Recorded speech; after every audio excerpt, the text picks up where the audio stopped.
He didn't like that. Yeah, it was a little too fast to try to get in his pants.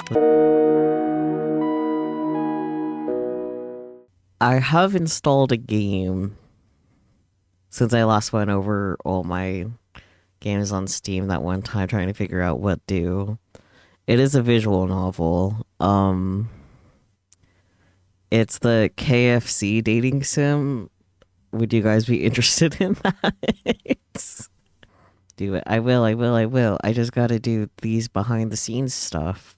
Like, remember where the game is so I can open it after I update the stream info. Where did it go? I lost track of it. It's buried. There it is. Right. I love you, Colonel Sanders. A finger looking good dating simulator. It is like officially KFC and shit. God. It seems like no one else is currently streaming this game right now, so that makes me feel good about myself. I think you're looking good, yes. Oh, this is gonna be exciting. Okay, hit play. Launching. What's in the settings? It's all borked. Well, this is also part of why I forgot it was like kind of borked. Yeah, the game's a little broken as a treat. There was a warning, it's like, oh, it's a 32-bit game, it might not run properly. But, you know. Okay, I found the way to exit that, that was weird. I guess we'll find out how broken it is, because I can't... I, in theory, can download things during stream, but we remember what happened the last time I tried that. That broke stream, so let's not break stream. Welcome, chef, enter your name. I'll just go QQ. Hello, Catman, we're playing a potentially broken game, which checks out. Chicken and biscuits, my.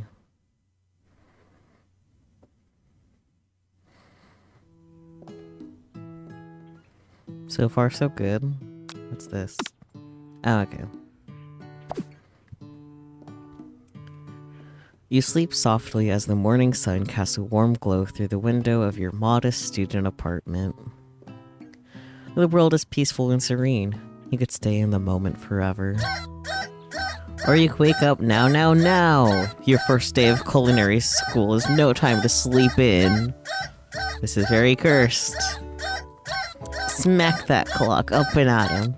Put the clock out the window and stay in bed forever. Can I cheese things and save real quick? No? Okay, throw the clock out the window. You slept through the school year and gave up on the once-in-a-lifetime opportunity to meet Colonel Sanders. Game over. Already, you might not be cut out for this. You physically throw the clock out the window if that was your alarm clock. Fair. Understandable. Okay, let's try that again, though. Let's actually progress through this. It would be funny, though. It's just like, yep, that's the end of the game, guys. We just slept through the year. Yeah, wake up now. Smack that clock up and at him. Lying in bed, you stare at the ceiling, thinking about everything that awaits you at the prestigious University of Cooking School, Academy for Learning. Your mind begins to wander. Who will be there? What will you cook? What should you wear? Time begins to fly by, and you find your imagination getting away from you. You'll need to take this seriously. You allow yourself to daydream a bit, as a treat, thinking about the future. It is that KFC dating game. I'm so glad you actually know what this is. For better or worse. Shall we daydream or should we take this seriously, guys? Oh boy, indeed. Now you want some chicken? Fair. I have half a mind to like just pick the wrong answer all the time. Or some Oh, Catman. Let's take it serious? Okay. You need to take this seriously. I better make sure to arrive prepared for the first day. You bust through your morning checklist. Teeth brushed. Hair combed. I don't have a hairbrush. Pits deodorized. Nothing could stop you now. You confidently grab a biscuit, start out the door, and head off to class. Just what you need to get your blood flowing. Setting in the quad, you gaze upon the magnificent University of Cooking School Academy for Learning. Here comes your lifelong best friend forever, Miriam. She's the most adorably awkward person you've ever met, and you absolutely love her for it. I'm sure. She's delightful. I like that she has like a bow on her head. Or actually her little hair ties are also bows. She needs more bows, if I can be honest. Good morning, QQ. Are you excited for the first day of the rest of our lives? Not so sure about that, bestie, but sure. Actually, I'm... Because I sure am excited, a little nervous. Okay. A lot of nerves. What's the... It's just that this morning I made breakfast for myself, but, well, when I ate it, I couldn't taste any love in the food. What if I'm no good? What if I fail? Classic Miriam, raised by Master Chef parents, she's always held herself to a very high standard. Ever since you were little babies playing together and you rescued me from that quicksand box, it's been clear to me that you've been the most loving, caring person I know. You're going to do great. Quicksand box? I see. But with University of Cooking School Academy for Learning's famous 3-day only semesters, I'm afraid of being left behind and never catching up. High stakes. Or I guess not stakes because this is chicken. Anyways, a sweet girl, Miriam has always had a flair for the dramatic. This summer, she got so nervous about her first kiss that she chipped a tooth practicing on a mannequin. You do you, boo.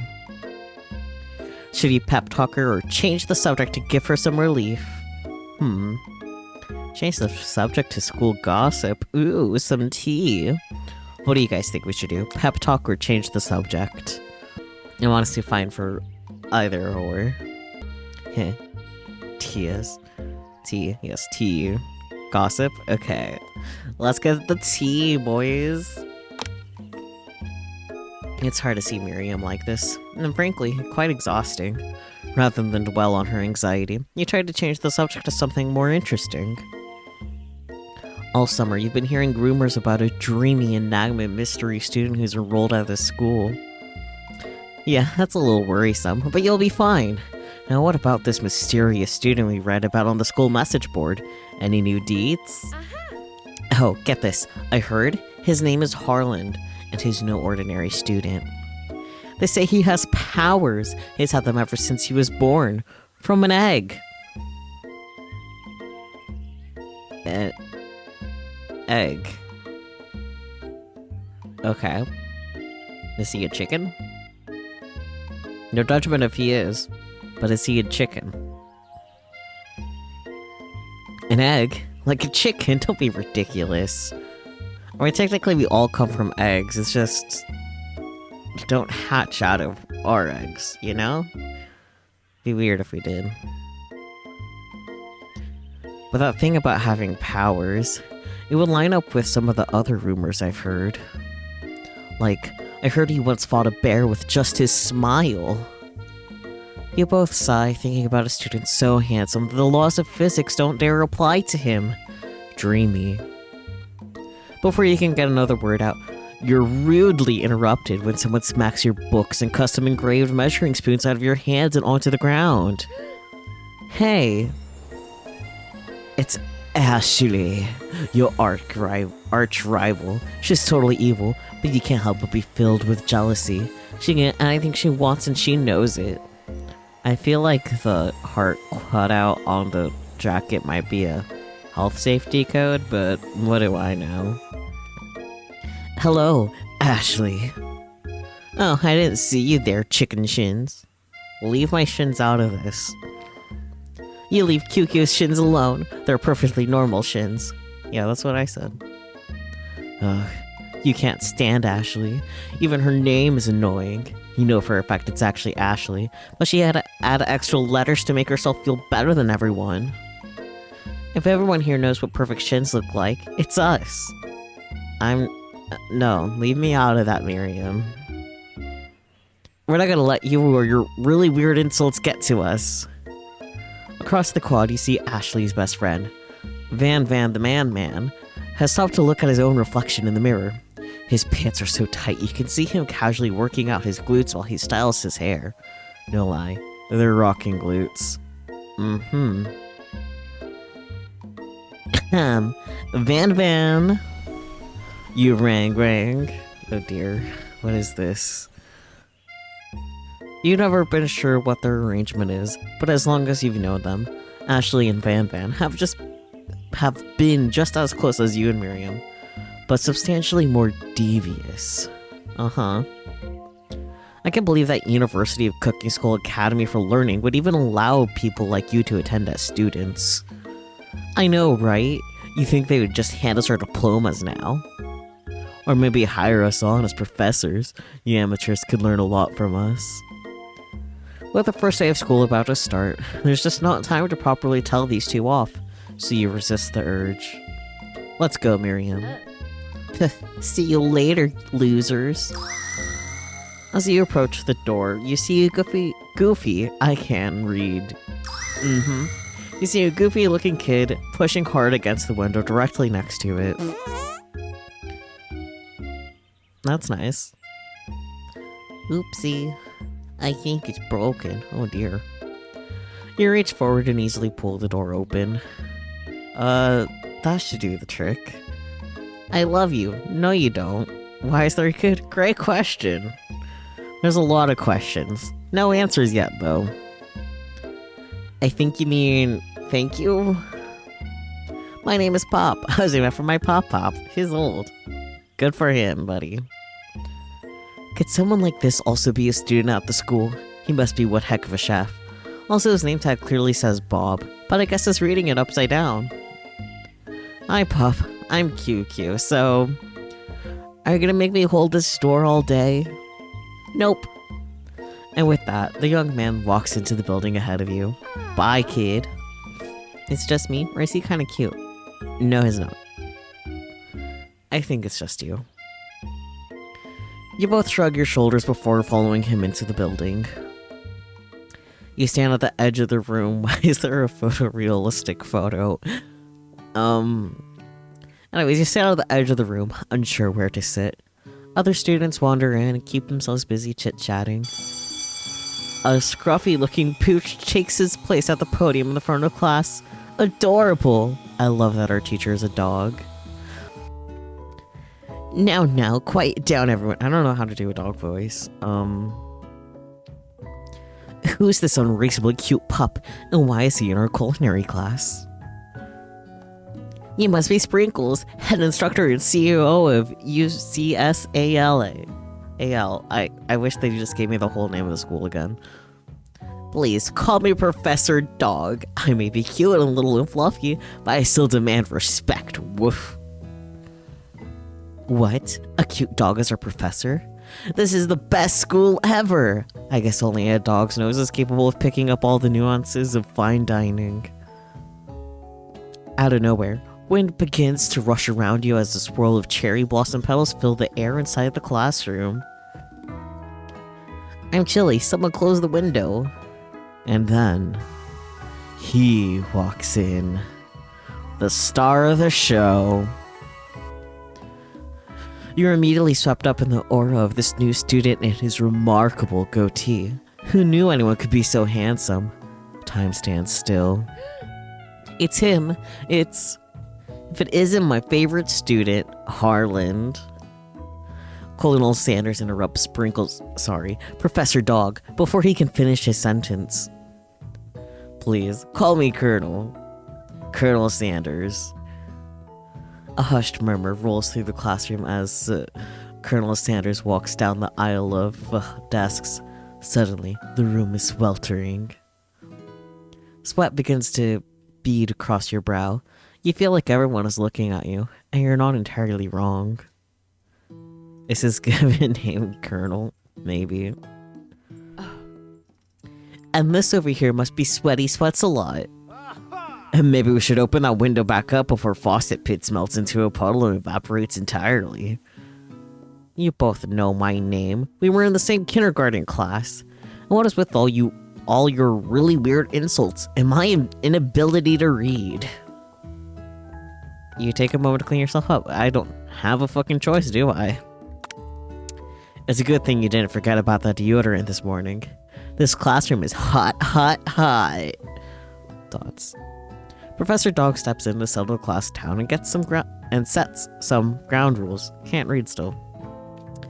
Welcome to University of Cooking School Academy for Learning, the greatest culinary academy in the world. The birthplace of culinary legends past, present, and future, the little podpads are very distracting. Many challenges await you. There will be tears, there will be blood, there might be really adorable tiny food. And when all is said and done, there will be a battle. You will lift your sporks and compete in the broom cooking arena. Why sporks? Just then, another student enters the classroom and interrupts the professor's rousing speech.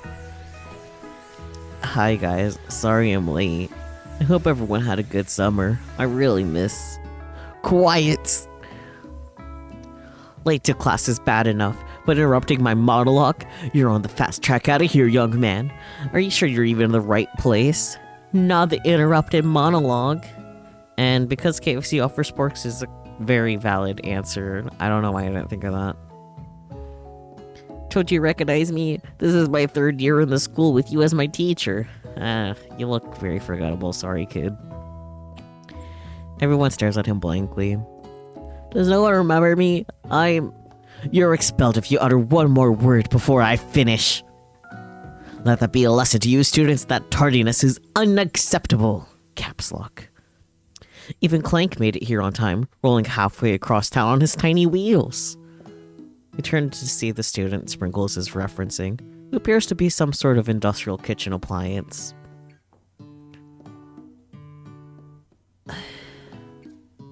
Not questioning it. Clank. The class bursts into laughter. Oh, Clank, you rascal.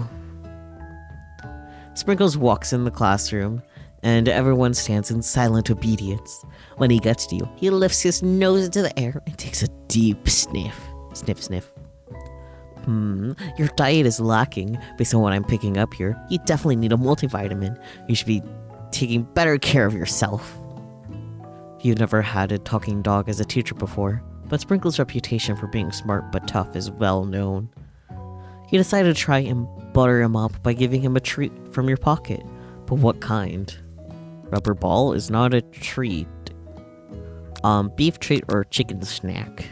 I think chicken snack is the only correct answer, but what do you guys think? I'll pick what you guys pick. Or whoever responds first. You know, the usual. Rubber ball? You really want to set me up for failure here, huh? Okay. Well, rubber ball it is. You reach beneath your apron and return with a rubber ball in your hand. Sprinkles' eyes go wide as he locks onto it. You toss the ball and he bounds after it, grabbing it in his mouth and swinging it from side to side before dropping it. The thrill passes quickly. It's not clear if that endeared you to him or not. Settle down, young chefs. Take your seats and prepare to have your minds open to an amazing possibilities of culinary creation. As everyone rushes to claim their favorite seats, you're left standing at the front of the room. Only 2 options remain. Hey, QQ, there's still a seat here. It seems that no one has claimed the seat next to me, if you're interested. 2 options, but which will you choose? We obviously have to sit next to Sanders, right? Like, sorry, bestie. Hot guy, right? That's what we're going here, right? I ask as if there's any actual option, but you know, I'm just waiting for you guys to say something. Bros before hoes, cute. Well, so Miriam then? But what if Miriam's the hoe? Just saying. You sure? Sure we should sit next to Miriam and not Sanders Sama? Please never say Sanders Sama ever again. Well, then you shouldn't have used it in a message, huh? Because it's right there, waiting for me to read it. That's Sanders Sama.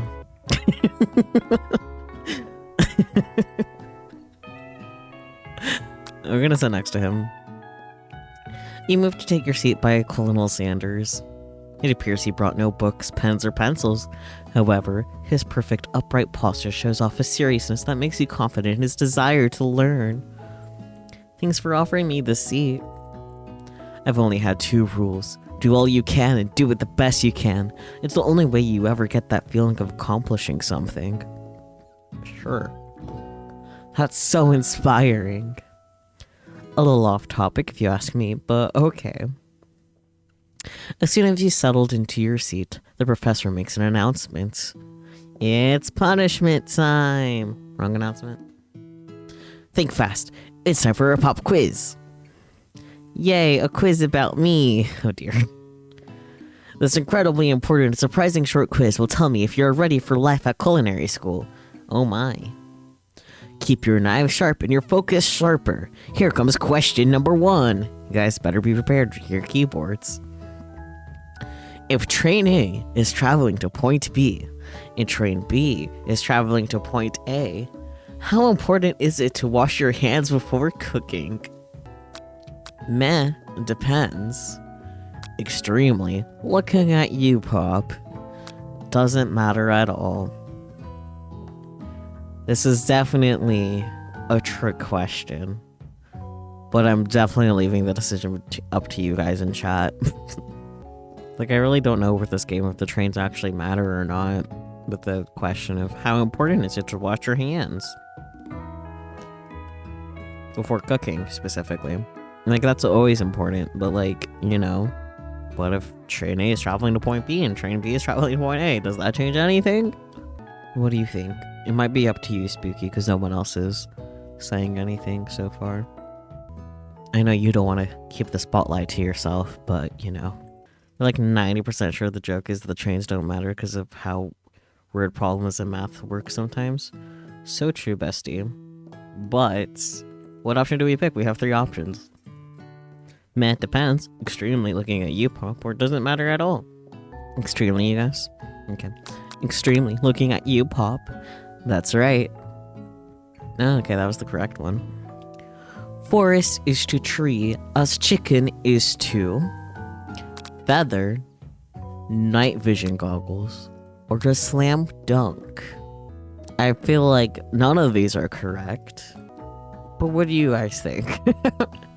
Or maybe feather's correct and I'm just dumb. I think that's... yeah. I'll wait for someone to agree. Well, a tree is part of a forest and a feather is part of a chicken. Yeah, okay, I realized that shortly after, so feather it is.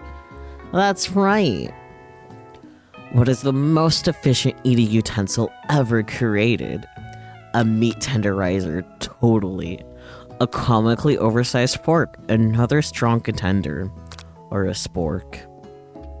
Well, this is the second spork mention, so probably spork, right guys? Meat tenderizer is definitely a good option though. Did you mention that KFC offers sporks? Yes, you have, Spooky. So spork it is. That's right. Wow. What food is best for a broken heart? Anything, as long as it's prepared with love and not too much salt. Camel meat. Straight up. A pancake that looks like a silly face. A pancake that looks like a silly face is honestly a pretty good option, but I don't think that's the correct answer. I feel like the game might be throwing us for a loop and cannibal meat is the correct answer, but I feel like maybe anything, as long as it's prepared with love, because it's a broken heart, right? But of course not too much salt, because sodium is bad for heart health. I feel like this game has just like taken my inner Markiplier and has just thrown it out. Because I think I did watch Markiplier play this game when it was like new, but don't quote me on that. Could you imagine if in-universe camel meat is scientifically proven to mend broken hearts? That would be wild, and I honestly would not put it past this game. What do you think is truly the answer, though? What answer beckons to your heart, if you will? What seems to be the matter, QQ? My heart got broken. All right, here's a prescription for camel meat. Camel meat? You sure? Okay. But if it's wrong, it's your fault. That's wrong. Oh, Sprinkles looks so mad. Is Sprinkles a good boy? No. Yes. He's a talking dog that teaches at culinary school. He's the best boy. Well, that's the obvious answer, right? Right? I'll just go with yes. That's right. Yay. Your total score is 4 out of 5. Oh, thanks, Spooky. You have failed us with the camel meat. I hope you're proud. Only one wrong? Not too shabby. You might just do alright, kid. You look up to see that Colonel Sanders has been watching you tally your score. Or I can't read, though. Don't look at that, Mr. Sanders, sir. He nods with approval. May I have your attention, students? I have an important announcement to make. You do remember being taught in school that the right answer in multiple choice tests tends to be the longer one / most syllabic. Interesting. Time for lunch. Oh boy, lunchtime. Wow, the cafeteria is nice as any restaurant you've ever eaten at. It makes sense that a school dedicated to cooking would also be serious about eating. What kind of restaurants have you been to, sweetie? Because this looks like a hospital cafeteria. A delicious fragrance wafts through the room and tickles the end of your nose. Your mouth waters. Do you smell that? That must be our lunch. It smells crazy good. Everyone, can I have your attention? No. Is it about lunch? No, I just wanted to apologize for my tardiness. You see, I was... Howdy, folks. I'd like to make an announcement. Hey, It's about lunch. Everyone cheers. But Shh. Lunch, lunch, lunch. She said shush. It not only looks like a hospital cafeteria, it looks specifically like the cafeteria from Scrubs. Maybe. I don't remember that. I'll trust your word on that, Spooky. Maybe video editing self can pop up an image of that real quick fast, like right here, for only like a second. Split second. In honor of the new semester, I have prepared something special to share with everyone for lunch. That must be the smell I smelled. Indeed, that smell. Why is he posed like that? You hold your breath, waiting to see what food this mysterious student has created. You've heard that he's very talented, but were the rumors true? Is this? Colonel Sanders lifts a large bucket above his head. Its contents glimmer in the light. Piled high are huge pieces of chicken, breaded and fried to a crispy golden finish. The aroma envelops you, and you begin to feel warm and safe. Colonel Sanders has filled a bucket with chicken. What a novel concept. Your stomach begins to grumble, as if to say, stop thinking and start eating. For years, I have been developing a secret recipe for the perfect fried chicken. By my calculation, nothing less than 11 herbs and spices are required to achieve the perfect balance of flavors. You look around and notice that every other student has a pen and paper and is scribbling notes as fast as they can. But that's all I'll say about that. What? You think we want your stupid secret recipe, dude? Nah, my dude, nah. I'm just, drafting a last will and testament in case, one of those ingredients is, poison. Got him. He looks around nervously to see if anyone else is laughing at his sick burn. You wait to see what zinger Ashley has prepared to follow up, but she suddenly takes a different approach. Yeah, and I was just like writing in my diary. Dear diary, today I smelled something beautiful. I knew at that moment that only the hands of a true gentleman could fry chicken so tender. You see her body language change from bitter and evil to sweet and innocent as she slides closer to Colonel Sanders. She realizes that he is destined for greatness and fame with cooking skills like this. She wants him all to herself. Oh, please. Well, Van the madman, if you don't want any. I'll take his. Whoa, hold on. I mean, I guess I'll try it. He takes one bite, and his eyes grow wide. He starts contorting his face as he tries to hold in his pure exhilaration and act unimpressed. Easy now. There's enough for everyone. Please, my fellow classmates, dig in. You take one of the pieces of fried chicken out of this bucket and sink your teeth into it. It's amazing! Tasting Colonel Sanders' food transports you to another dimension. I am trying so hard not to make an All-Stars reference because there already could have with amazing and then Uchu. Alone with your taste buds, gripping a drumstick in your hand, you float weightlessly. Do we swim toward the light? Savor the moment and everything that tells you about Colonel Sanders' culinary heart, or focus our mind and meditate on the moment. Try and identify every flavor. What should we do? I'm feeling a little swim toward the lighty, but what do you guys think? Swim toward the light. There's a small chance that ends the visual novel early because the chicken was so good it kills you. And that would be hilarious. I agree. Let's swim toward the light. Let's puka. Somewhere, up ahead, a bright light beckons you. The flavors are so intense, you become wrapped up in them, unable to resist. You reach toward the light and grabs your hand and pulls you closer. Closer. Until your fingertip connects with the end of everything. You are forever lost in the land with a tender fried chicken bliss. Your mind dissolves. There is no QQ now. There's only herbs and spices. Though Miriam tries to revive you, she cannot. Game over. Yeah, that's about what I expected. There is no QQ now. Yeah, it actually happened. Let's try again. Oh, how far back is it taking me? Oh, it better not be taking me to the... Okay, thank God. It's gonna be like, it better not be taking me all the way to the very beginning again. That would have been so tragic. That would have been so sad, because I couldn't have saved before making the decision. Like, here's our little bucket of chicken. There's resume, load settings, and title screen. There is no save. So I'm glad it didn't take us too far back. Oh.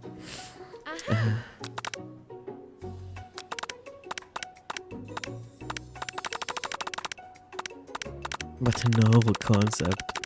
Skip. We've been to this place before. The sounds.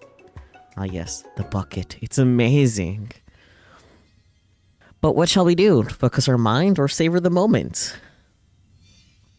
Those are currently the main options, because swimming to the light did lead to death. You're getting Carl Jr. instead. Everyone is so freaking slow here. Oh no. Yeah, savor. Yep. Savor.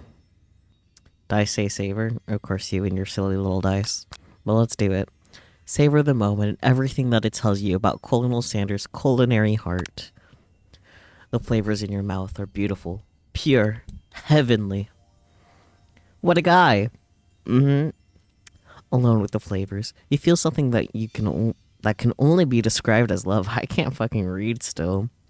For a man? For a flavor? Are they the same? Gotta say, I do like my men like I like my flavors.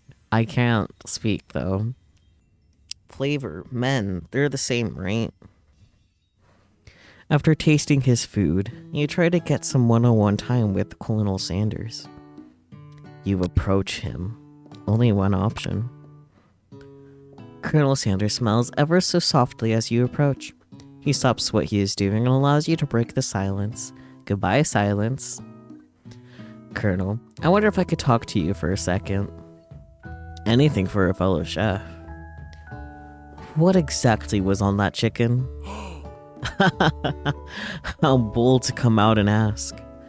It's an idea I had for a new combination of flavors that'll make me my fortune and establish my legacy for all time as I open a chain of highly successful fried chicken restaurants.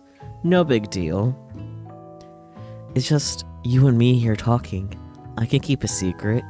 In fact, I've got some of my own I'd be willing to trade. It's just us.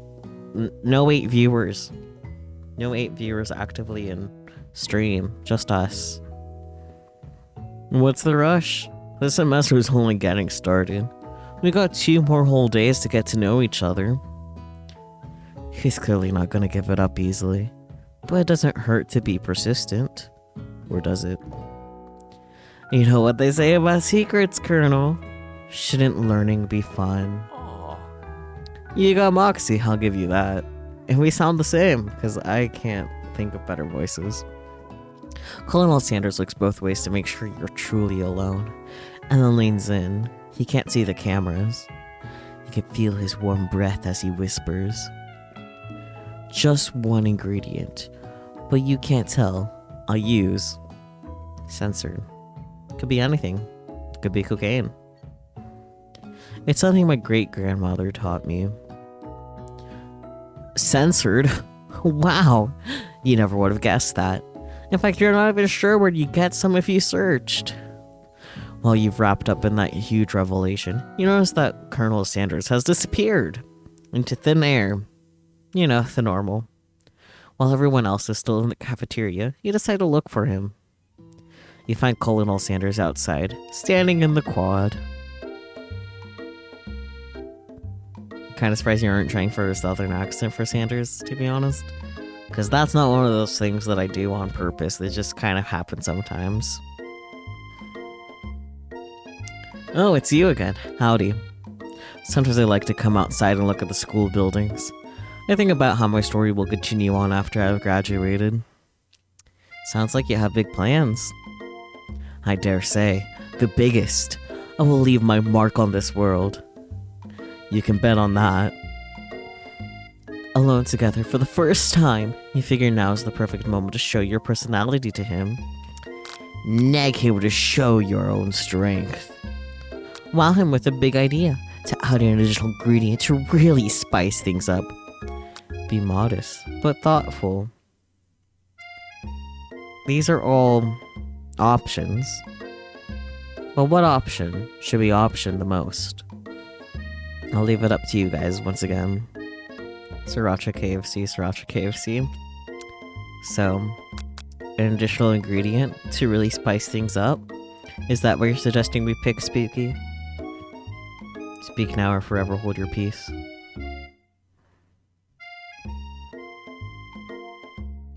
Yes, okay.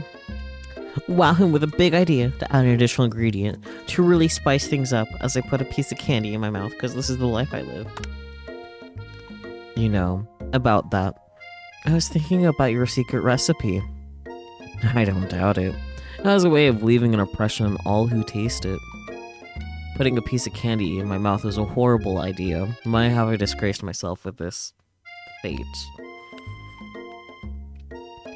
You decide to show him that you also know a thing or two about blowing minds. Yeah, just minds with new flavors. I actually had some thoughts on how you could improve it.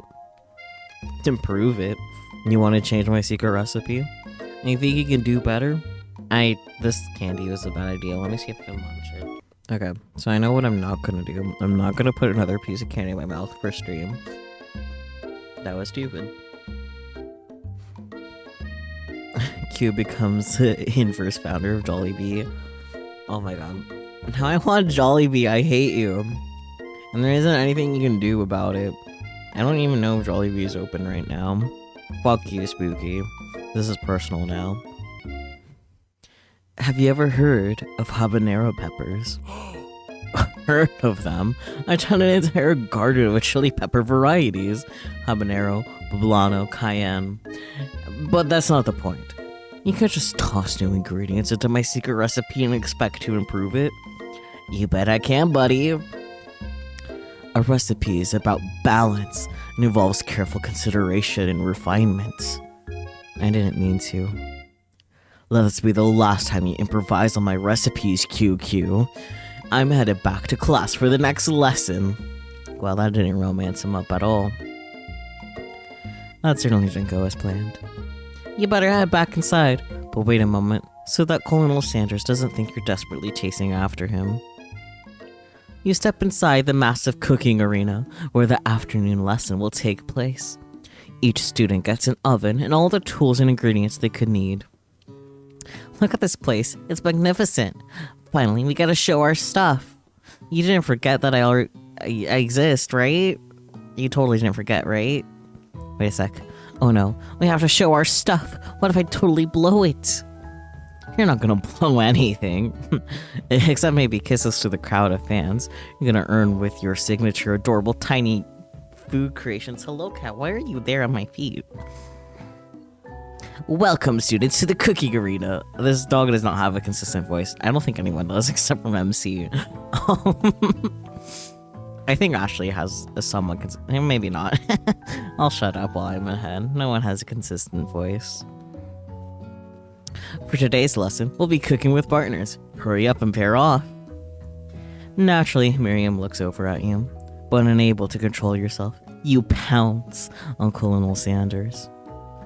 Hey, Colonel, would you like to tackle this lesson as a team? A team of 2, that is.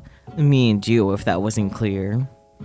Wanna be my partner? Aww. Sure, QQ, I'll prepare a station.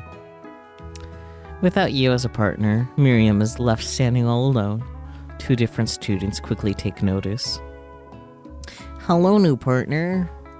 Beep boop. Bleh. Oh my, 2 potential partners. I'm so sorry, gentlemen, but I don't know who to choose. It looks like you'll have to pick for her. Friend duties can be a little awkward, but that's the price you pay for not being alone forever. Who do you want to ask to be Miriam's partner? Clank, right? Obviously. Duh. Like, there isn't another choice, right? Clank? Yeah, that's what I thought. Sorry, Pop, but I think Miriam will be partnering with Clank today. It's okay, I already ate. It's not entirely clear if Pop has any idea what the point of school even is at this juncture. Clank is clearly excited to have some attention. He heats up and begins to roll back and forth. Please don't be a fire hazard. Hold on there, fellow. We don't even know the assignment yet. Technically, Clank might not have a face, but there's something charming and earnest about him. Bizzed. Tissue? I hardly know you. Clank judders and the panel shakes loose. You get an impression that this is a sign of affection. Looks like you 2 will be fine. Now it's time to focus on your own cooking classwork. Alright, you 2. For today's lesson, we're gonna keep it simple. Pick a basic dish and divide up the steps. No chef is an island. It takes 2 flints to make a fire. You get the idea. I'm not sure I do sprinkles, but that's okay. Which dish do you suggest to your partner? Colonel Sanders. Steak tartare seems easy enough. It's fancy. You don't even need to cook it. Using octopus will blow Colonel Sanders' mind. Your mother's mashed potatoes and gravy. No. Well, what should we do? Fellow chatters? What will lead to our impending doom? Takoyaki does sound really good, yeah. I think I just want food at this point. Using octopus will blow his mind, probably, yeah. Fuck it. I was thinking of trying something exotic. Maybe a dish that incorporates octopus in some way? I'm more of a down-home type of chef myself. What about something that, go with me here, walks on land? An octopus can walk on land. Actually, there are certain species of octopus that do leave the water. For instance, have you heard of the Abdopus oculatus? It leaves the water to hunt for crab. An octopus that walks upright and hunts crabs? Now I've heard everything. The world is a truly marvelous place, isn't it? Octopus? Crab? It sounds like you're describing one of my signature dishes. Are you trying to steal my thunder? Boys, what's all the hostility? Has the competition been moved up to today? How dare you try and muscle in on my culinary territory? Nobody better touch a cephalopod without going through me first. Okay, the man. I think there's been a misunderstanding. Nobody's muscling in on any mollusks. We were simply discussing today's assignment. Did Ashley always have chicken legs on her leggings? I don't know. I generally do not know. You could cut the tension in here with a chef's knife, which makes sense because chef's knives are usually pretty sharp. Look, we were just talking. I'll happily step back from any and all seafood. You know what? I'm just gonna make mashed potatoes and gravy. I know my grandmother's recipe by heart. Keep the tentacles. You begin to peel and boil potatoes and try to extricate yourself from this thorny situation, but your new rivals aren't having it. I doubt that you even have the capabilities to work with ingredients so delicate. You should probably stick to microwavable dishes. Unlike my friend Van, though he may be the man, I have no doubts whatsoever about Colonel Sanders' ability to concoct creations worth admiration. After all, your fried chicken was quite spectacular. But, Colonel, if you ask me, I might be a better partner for you than this thing that has positioned itself at your station. Don't you feel, deep down, that we cast complementary shadows? We fit together like a thigh and a drumstick. It just makes sense. Nothing about this makes any sense, but one thing is clear. She's coming for Colonel if you don't watch out. And if QQ and Van are so inclined to the sea, perhaps they should go there together. I hate that our names kind of go together. Maybe QQ was a bad idea. Ashley, are you suggesting I share the secrets of my special saltwater sauce with this novice? I'm disappointed in all of you. Ashley is really going at you hard. We can ask for some backup here before things get ugly. Turn to Colonel Sanders, hunk of hunks in your time of need. Or turn to Miriam, your forever bestie who always has your back. I feel like both options are good options, but what do you think, chat? Miriam, our bestie, or the hunk of hunks? Miriam. Okay. You turn to Miriam, and as soon as you find her, she senses it and looks back. This girl's friend and need radar is second to none. She immediately comes running over. Is somebody threatening my friend? I will destroy them. I actually think that Ashley and Van were just leaving. Leaving you in the dust, vis-a-vis my skills as to chef, perhaps, but stepping away from this competition, you are sorely mistaken. Miriam, you're her loyal friend, but QQ is my partner for today's activity. Please don't start fighting, you two.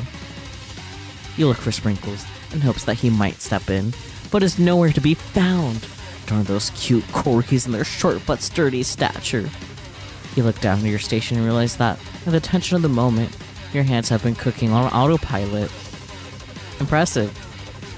Distracted by the drama, you've already crushed the boiled potatoes into perfectly creamy mashed texture, with plenty of butter and cream for flavor.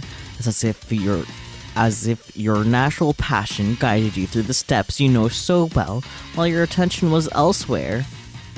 I know just what to do. Colonel Sanders extends his hand. He is holding a beautiful white porcelain gravy boat, out of which pours a smooth brown gravy, smothering your nearly finished potato dish. Gravy flows down the mound of mashed potatoes. The results look spectacular. Granny would be very proud.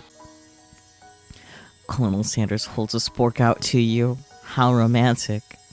You reach out and grab hold of it, but he doesn't immediately let go. The two of you stand holding the same spork, and for that small moment, all of the madness and pressure in this crazy world stops. Your eyes lock. The moment is electric. Time stands still.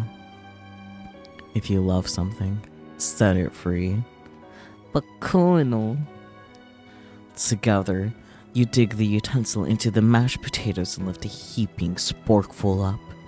When you see Ashley with a sinister look, you know she's plotting against you to be with Colonel Sanders. And then, filled with rage and without thinking, you fling the sporkful of mashed potatoes right into Ashley's stupid, beautiful face. Van, do something.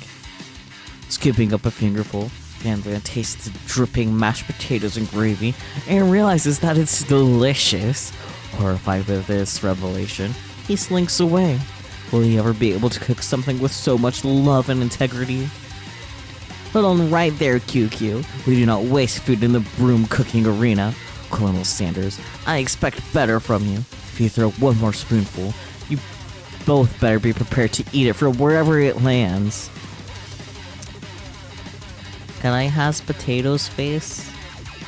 Van rushes back over, a covered dish in his hand. Mashed potatoes with gravy. Pathetic. In just a few minutes, I prepared a full meal. Gaze upon my specialty, braised tentacle of octopus and my silky salt water sauce, plated on a battle axe forged by my supreme chef's ancestors. You've ignored me for too long. That ends now. It is I who will have the first bite, and you will all look on with envy.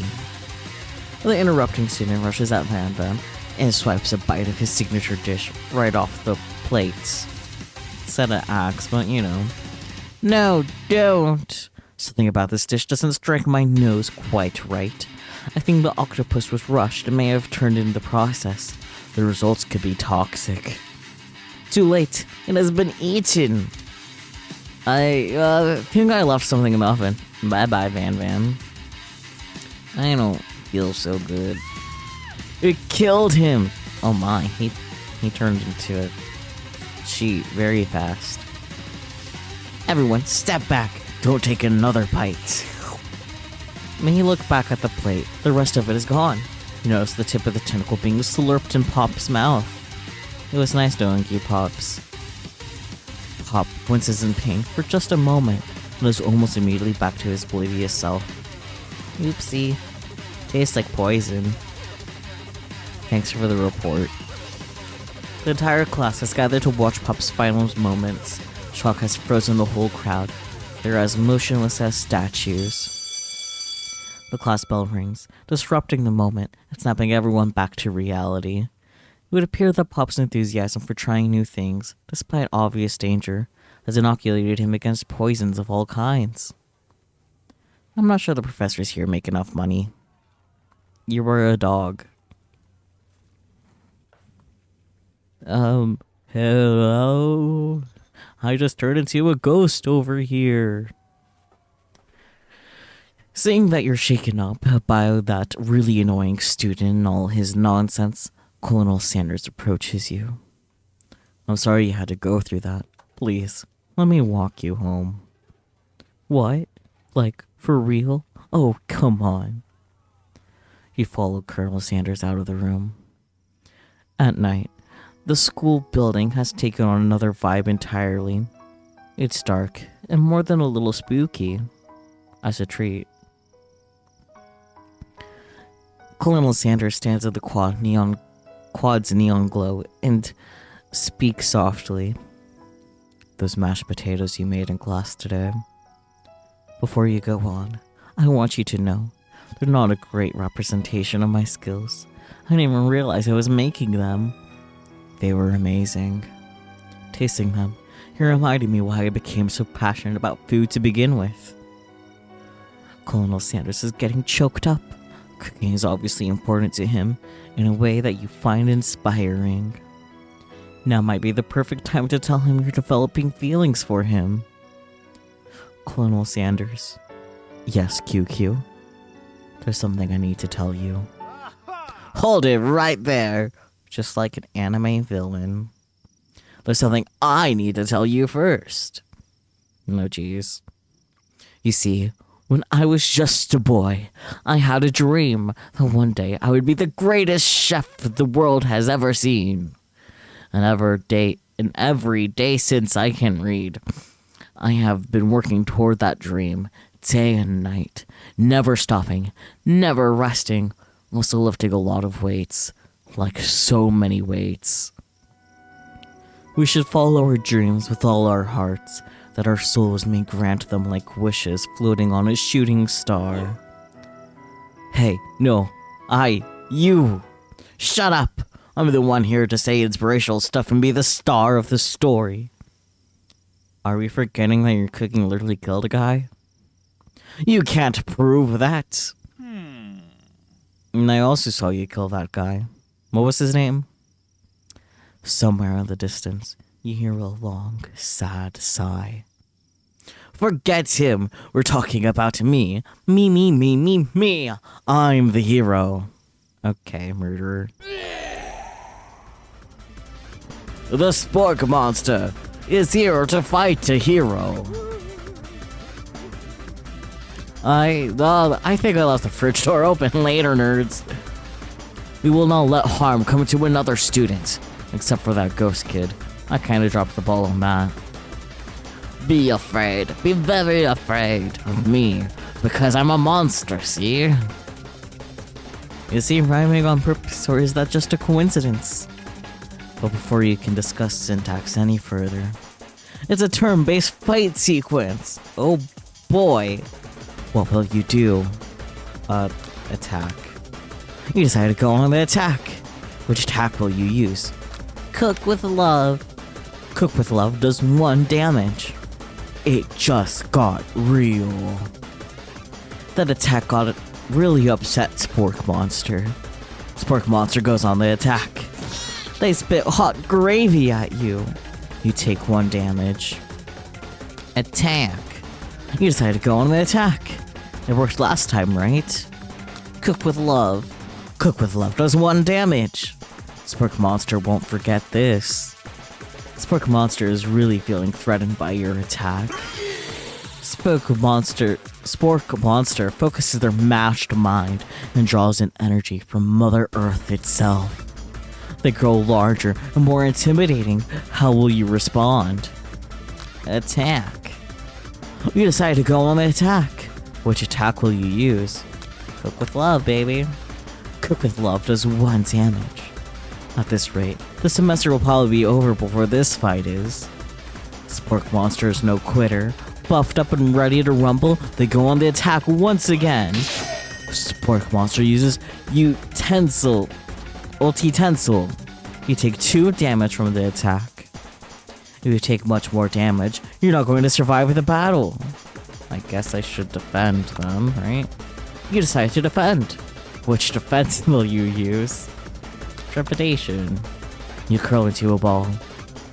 I'm not cut out for this.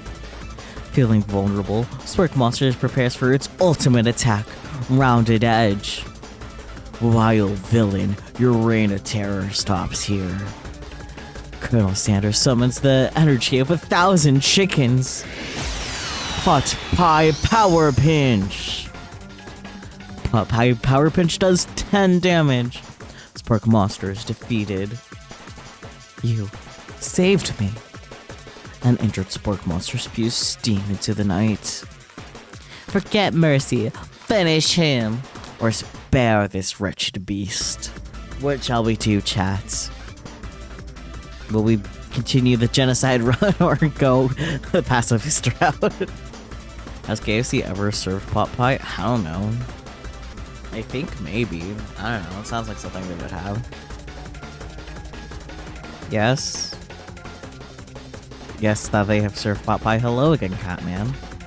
Should we forget mercy and finish him, or spare the wretched beast, by the way? Yes. I can't do both. Or are you just gonna keep saying yes until it makes sense, Catman?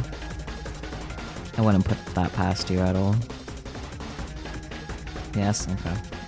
Spooky, decide the fate of the Spork Monster. Did I say spare? Guess we'll spare him. We're on the pacifist route. Let it live. Yeah, we're letting it live, Relix. You manage to tamp down your disgust at the sight of the gnarly beast long enough to realize that he is still a living creature with a pure soul who deserves your pity, not your wrath. Begone, beast, and don't you dare come back for a follow-up encounter tomorrow. That sounds foreshadowy. I won't forget this, and I certainly won't be back like you said. The spork monster scuttles off into the night. The defeated monster left behind a special item. It appears at first to be a cookbook, but upon closer inspection, it's so much more. It's a book of magic spells, with a golden chicken on the cover. You open the cover and find a library card tucked inside. The last name to have signed it out is Borko. Borko? That name sounds strangely familiar. Your blood is pumping as you stand in the quiet of the night, holding the mysterious book in your hands. As you come down from your battle buzz, the adrenaline rush, you realize that your final attack has left you completely depleted. The world around you begins to fade away. Without any energy to keep your eyes open, darkness overtakes you. The image of Colonel Sanders flashes before your eyes as you fall asleep. He must have helped you get home. In your tired state, you don't know if you could have made it without him. What a guy. You want to thank him, but you don't have the strength to utter a single word. You feel your covers being pulled up over you as you're tucked in tightly. Good night, my Colonel. In your dream, you're together with Colonel Sanders. For some reason, Sprinkles is also there, instructing your love. Dreams are weird.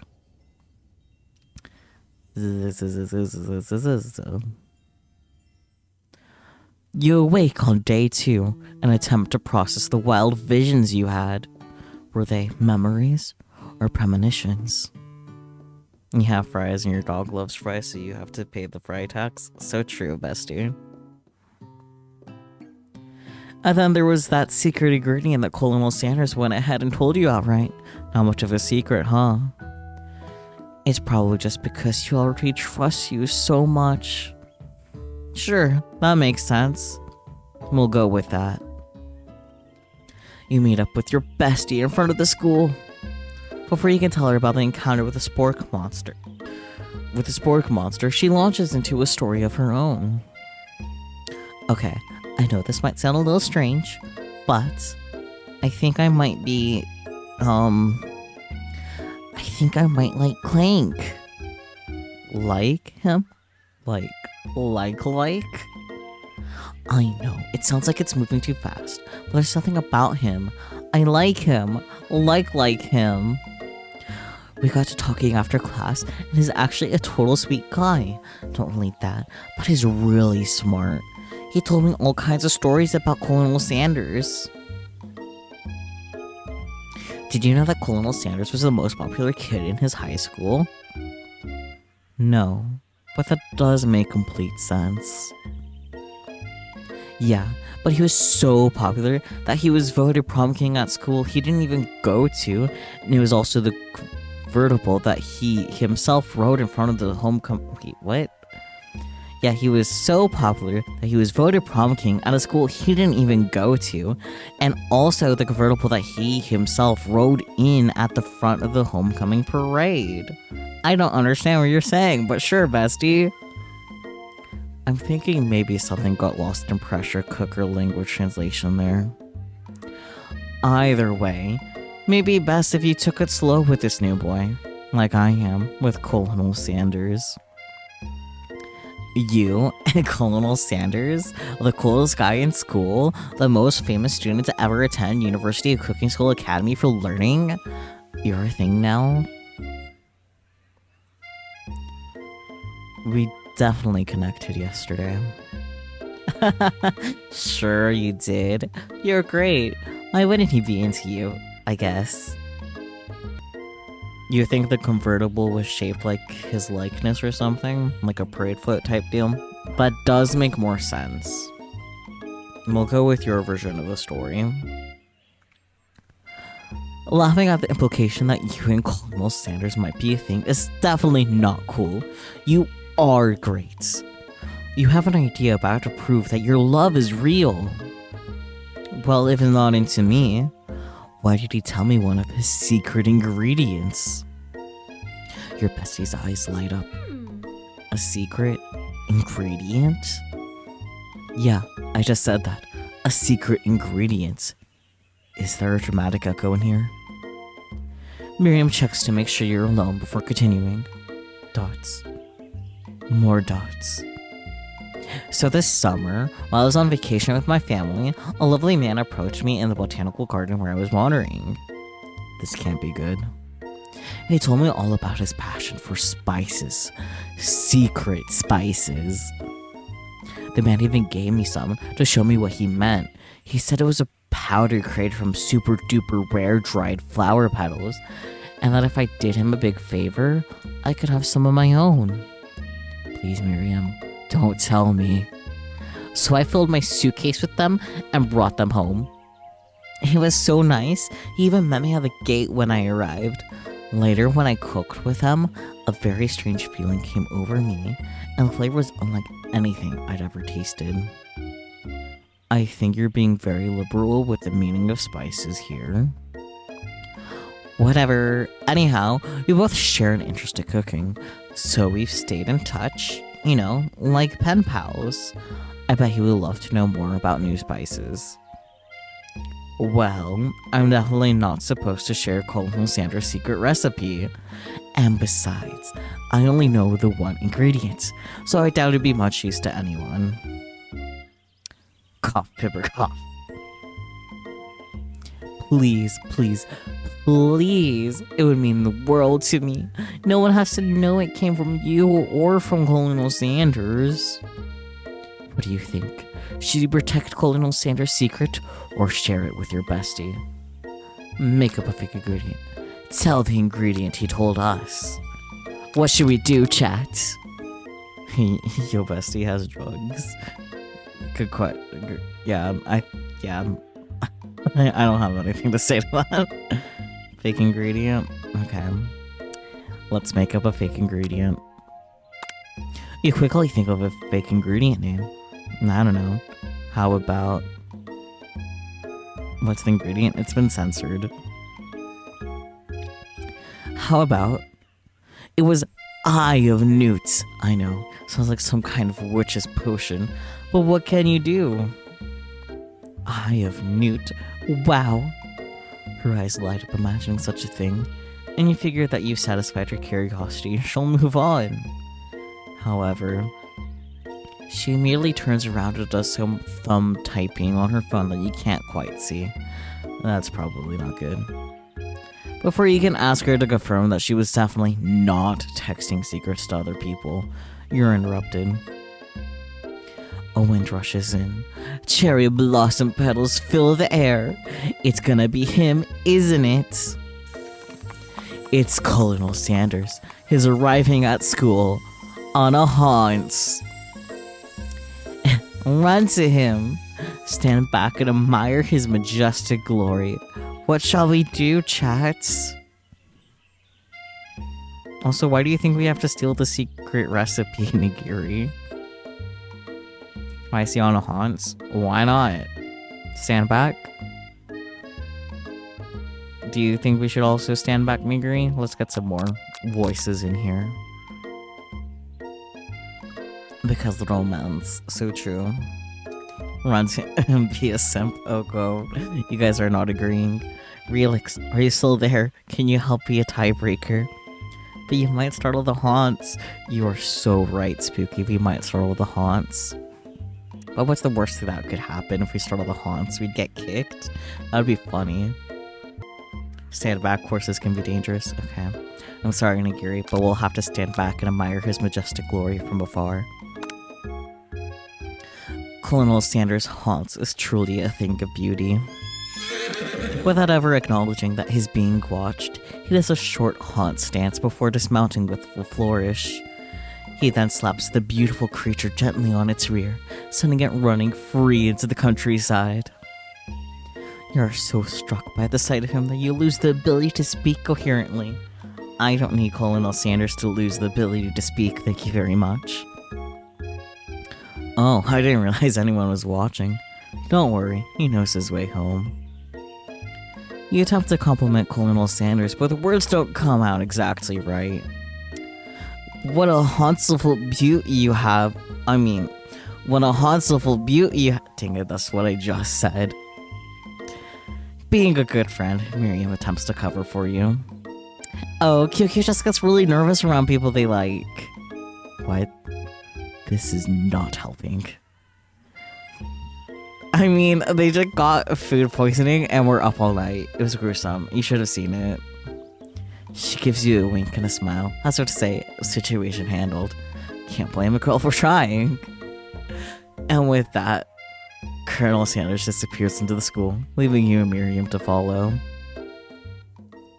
I honestly did not look at his face. Oops. When you enter the classroom, you can see your two rivals, Ashley and Van Van, are doing something bad. By the way, they're hiding. You know it must be really bad. Wait, so is Colonel our love interest? Is Bestie trying to steal our bae? No, Bestie's in love with the, Crank, I think was his name. Like counterfeiting recipes bad, experimenting with restricted ingredients bad, summoning a demon bad. You try to get a peek over Van Van's hulking shoulder, but he sees you coming. Whoa there, little one. I'm not sure you're ready to handle this. Why don't you make like a bee and mind your own wax, honey? Tell them to stop acting immature. Act like you're not interested in them, but really try and get a closer look. What should we do? What should we do? That come back though? Yeah? Make like a bee and mind your own wax, honey? Act like you're not interested? Okay. It's about time you finally got to say. Pretend to be disinterested will spill the tea on themselves? Probably. Hang on, I was started. Yes, act like you're not interested in them, but really try and get a closer look. You sit near the rivals, but leave your back turned to them. You even hear Van Van mutter something that sounds a bit like a magic spell. However, he notices you eavesdropping. You try and cover your tracks and improvise an excuse. It's time for class, and you're distracting the rest of us who want to learn. Now you've upset them. Oh, and you're the emperor of cooking, are you? You make the rules? I'm not sure you know a good meal if I had ate you. Being the best chef in the world takes more than just culinary skills. It takes creativity. It takes panache? Sure. And it doesn't hurt to use a little evil. You finally get a look at what it was they were hiding, and you instantly recognize it. It's a book, just like the one you found after your encounter with the spork monster. That's the same book that I found last night in the quad. Ashley immediately elbows Von Von, who hides the book behind his back. I don't know what you're talking about. That book is a family heirloom, and its contents are secrets. You notice that they haven't been studying the book. They got Pop pinned to the wall, and they're tossing potato skins at him as he tries to catch them in his mouth. We're playing. Before you can dig in any further, you've been interrupted by the arrival of more students. It's almost time for class, and I think I have a sneeze coming up. Hang on. I'm fine. Beep beep. Hi, Clink. Clink must be running late. He's in such a hurry that he rolls right over Von Von's meeting foot. Meaty. So meaty. Anyways. Hey, watch it, you bucket of bolts. You watch how you talk to him. He didn't do anything. Bzz, well. Who do you think you're talking to? I've never heard such language. Not even from a stand mixer. Womp womp. No, your mother was a stand mixer. Oh no. The Crank is crying. Van Van jumps to attack Clink, but Clink shocks Van Van, sending him flying across the room. Protect me, Colonel Sanders. These crazy men are about to come to blows. I think it must be over me, but I'm not interested in either of them. Ashley's tone has completely changed in an instant. She bats her eyelashes at Colonel Sanders. Surely he must know that this is a ruse, right? Gentlemen, get a hold of yourselves. Save it for the arena at least. Or don't. Honestly, what do I care? I've got lofty career aspirations to focus on. Maybe I can help you with your business plan. Just then, Sprinkles arrives to signal the true start of the class day. He's panting, which doesn't seem that abnormal. His professor, but is also a dog. Students, please take your seats. I apologize for my late arrival. I spent the morning chasing a car all around town, and my tiny legs are very, very tired. But I'm here now, and I hope you're ready to learn. You try to give Sprinkles a pat on the head, but he snarls at you. Sorry, I got a little worked up if people try and pet me before I've had my morning coffee. Let that be a lesson to you. I think coffee is actually really bad for dogs, but I could be wrong. After he catches his breath, Sprinkles regains control of the classroom. Without further ado, we'll review the global history of my favorite fowl, the chicken. You want to pay attention to the lesson? Truly, you do. Which is why, in 1776, at the signing of the Declaration of Independence, it was a chicken who first signed their name. But you can't help but daydream about Colonel Sanders, and you miss most of the important parts. When he came to, Sprinkles is holding a tray of food in front of you. Okay, let's see what you guys said. A lick or two of coffee, or even soda or tea, typically isn't enough to cause poisoning in most pets.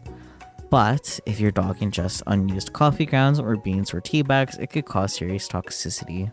Nice. Your mom's dog has drank coffee with macadamia nut milk, and macadamia is really bad.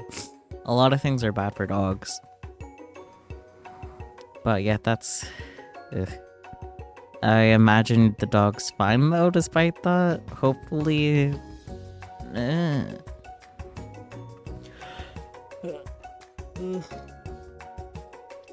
When you come to, Sprinkles is holding a tray of food in front of you. Well, QQ. Naturally, this appears to you to be a sample platter. Which item do you want to sample? A glass of water, a shimmering pepper, or a dog biscuit? The dog biscuit would be funny. What do you guys think though? What should we sample? What will be our Costco sample today? Dog biscuit, dog biscuit. Okay, yep, dog biscuit. Here we go. Dog biscuit. Because of the shape it's baked in, you assume the dog biscuit is a treat made by Sprinkles. An example of his own culinary talents, perhaps? You reach out for it when Sprinkle jumps up and bites onto your cooking apron. What kind of monster would steal a dog's favorite biscuits? Your apron is left in tatters. The entire class looks on in horror as you fall unconscious from the embarrassments. I never even got to taste it. Is this the end? You fade into darkness, but something is there. The spork monster? Porco, what are you doing here? It's not your time, my friend. Your act of kindness has not been forgotten. You watch as your apron magically repairs itself. You won't have to live in embarrassment anymore. Thank you, my friend, wherever you are. Which item do you want to sample? A glass of water or a shimmering pepper? What is that? It was the spork monster. You used to eat them when you were a child. I'm not surprised, Catman. A shimmering pepper? Okay. What do you got? What do you do? What does the rest of the class think? I can speak. A glass of peppers? That would be unique. Porco, the spork monster. I'm seeing Sanders barred him the previous night. Okay, pepper it is. A brightly colored pepper stands out from the other items. It sparkles in a most eye-catching way, so naturally you reach out, grab it, and eat it right away. However, your body's not prepared for the heat. The pepper has triggered an intense spice hallucination. It feels like forever as you trip through the universe. My friend, oh. This guy? Again? I'm here to give you an important message. Whoa. You must avenge my death and fulfill your destiny. All you must do is... I was saying, to fulfill your destiny, all you must do is... Sorry, I think I got some spice stuck in my throat. It's fine, it'll work through cough to fulfill cough. The prophecy! Cough, cough. You must. You feel yourself begin to regain consciousness. Aw, man. You come to and find everyone staring at you. That pepper was the last of its kind on Earth, and now it's gone forever. You think to yourself, geez, I should have paid better attention. We all make mistakes. How sure he'll forgive you someday. Come on, it's time for lunch. Before anyone can relax, the cafeteria lights dim, and your rivals enter to make a dramatic announcement. Today's lunch will be prepared via timed competitive cook-off. The level of theatrics with these two is off the charts. Demand that they stop wasting everyone's time or step up and tell them, you're on. What shall we do? Challenge them. You're on? Nigiri, do you have any input? Step up, you beat 'em up. Alright, stepping up, you're on. A bit of a lunchtime competition, eh? Count me in. If I have to wipe the tables with you fools before I set my lunch down on it, then so be it. I'm not the fool, you're the fool. Good one, Pan. I like your gumption, QQ. I'll be watching your performance. Oh, Senpai's watching. Just as things reach a boiling point, Sprinkle steps in. Surely he'll put a stop to this madness. Now, students, please settle down. This is a lunchroom, not a sporting court. Finally, a little sense. You breathe a sigh of relief. At least, not until we turn on the timer. Just then, a huge light blasts you in the face, flashing the words, timer ready. That's what I'm talking about. Aru.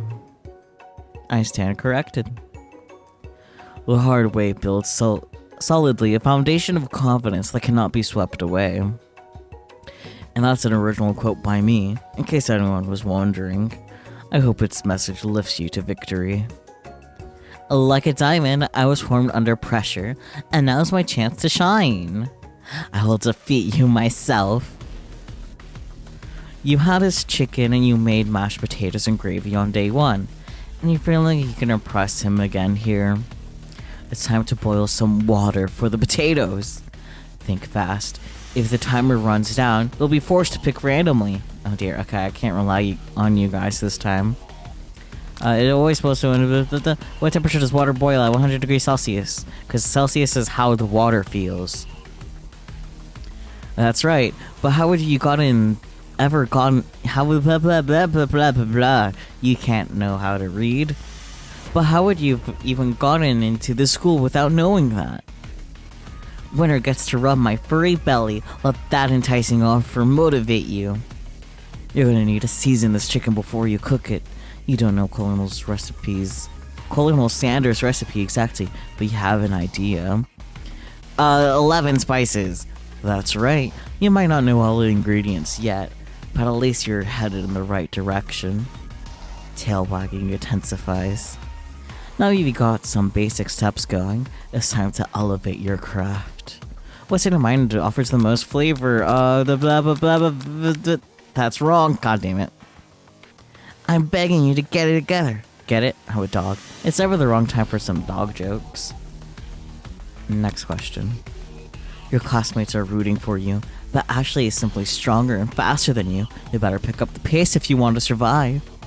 When you were a child, your father told you to never forget where you came from. Every day, you meditate on his advice and draw energy from that place. That would be a great time to harness that energy. So where does it come from? Small time where dreams are born? That's right. This is your shot, and you're not going to miss it. Aru! You try to shut out the noise of the arena and focus on your cooking. What is the sound of success? The silence? That's right. When they taste, not silence, when they taste your cooking, they'll be so taken with it they'll be unable to speak. You notice Colonel Sanders out of the corner of your eye. I believe in you, QQ. He's actually cheering you on. Which would be awesome, except knowing he's watching you makes you totally forget what you were doing. Now all you can think is about Colonel Sanders. How many spoonfuls of gravy would it take to... What were you thinking? Get your mind back into the competition. I'm sorry. You're stranded on a desert island with only one dessert cookbook. What do you take? What a hunk! I know, right? You know what? Shouldn't you be focused on the challenge? You're falling behind. Sorry, what does that have to do with the crafty spectacular fried chicken and delicate baked biscuits? I think all of the options have to do with Colonel Sanders, or I'm blind and missed the third option. Woof woof. You're really struggling to keep up. At the next station over, Ashley has already begun plating elements of her own dish. It's colorful and complex. To make up time, you toss your biscuit dough into a stand mixer. As you do, the crowd gasps. Yikes. Bleh. I know you love nothing more than seeing a fellow appliance utilized in a kitchen battle, but sometimes that means sacrificing the personal touch. You might not have any hands, but a QQ does, and a good chef needs to be touching the dough to know when it's properly mixed. Looks at my bread maker. There's an easy way and a hard way. You don't get far by going the easy way. When you hear everyone talking, you realize how serious your error was. You immediately shove your hand into the mixer to rescue your dough before it's overmixed. You didn't turn it off first, did you, QQ? QQ, no! But you're not fast enough, and your hand gets stuck. It's immediately crushed by the quickly spinning beaters. There's no way you'll be able to use that hand for the rest of the match. Colonel Sanders shakes his head in shame. What you often find is the easy way can turn out much, much more difficult. Everyone, stop what you're doing right now. This battle is over, says the dog. It can't be. I was so close to finishing my dish. Sweetheart, look at your hand. You simply can't go on. Aw, that's too bad. And here I am with a completed dish, ready to serve. Surely that makes me the winner by default. No, it wouldn't be fair to compare the two on account of QQ's injury. You see Sprinkles begin to lick his doggy chops as he walks onto the dish. But I suppose you should at least tell us what you prepared. Well, because I'm the sweetest, I skipped straight to dessert. Under this white chocolate dome, you'll find a wide array of delights, taking you on a journey of flavor that tastes so good and tells a story of excellence. I was gonna ask QQ to do the honor, but since you're injured, I'm afraid that pouring this creamer of delicate hot chocolate sauce might be too difficult. Colonel Sanders, if you wouldn't mind lending me your strong, steady hand. Colonel Sanders pours the hot chocolate sauce on top of the dome, causing it to melt away, revealing the ingredients hidden within. Inside, you will find a delicate fried cheese croquette atop on a slice of honeycomb, ice cream 2 ways, tender nugget, and pearls of blueberry jelly. Colonel Sanders seems intrigued, but perhaps not impressed, as he dips his finger in the chocolate sauce. Simplicity isn't your strong suit, is it, Ashley? Oh, you. As he places a sauce-covered finger into his lips, Ashley leans over and whispers something into his ear. A dab of sauce sticks to his mustache. Internalize the rage you feel, or put yourself between Colonel Sanders and Ashley. What shall we do? But what shall we do, chat? Internalize the rage or fight? Well, not really fight, but like, internalize? You would say put yourself between, but just go with internalize? Alright, internalizing the rage. Your rage burns so intensely within your eyes that they burst into flames. The flames cause your eyebrows to catch fire and turn to ash, and they fall off of your face, which means people will have a hard time understanding your emotions for the rest of the semester. Perhaps forever. Embarrassed and ashamed by your poor performance, not to mention your crispy fried brow, you run for the quad to be alone. The beautiful weather feels like an insult. Inside of you, a storm rages. It's Colonel Sanders. He's probably here to tell you that he and Ashley are in love and have decided to get married. And he won't even ask you to cater his wedding because you're a terrible chef and an awful person. You try to hide from him, but he approaches you directly.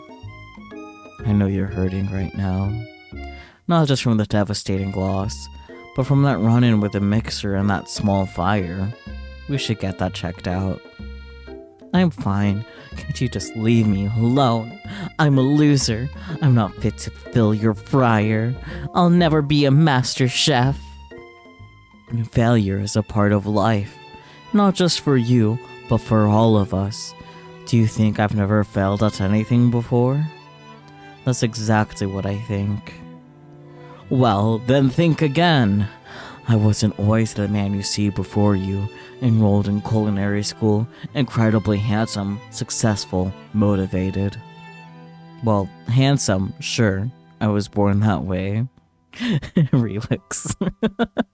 I'm a failure and I'm proud. Same though.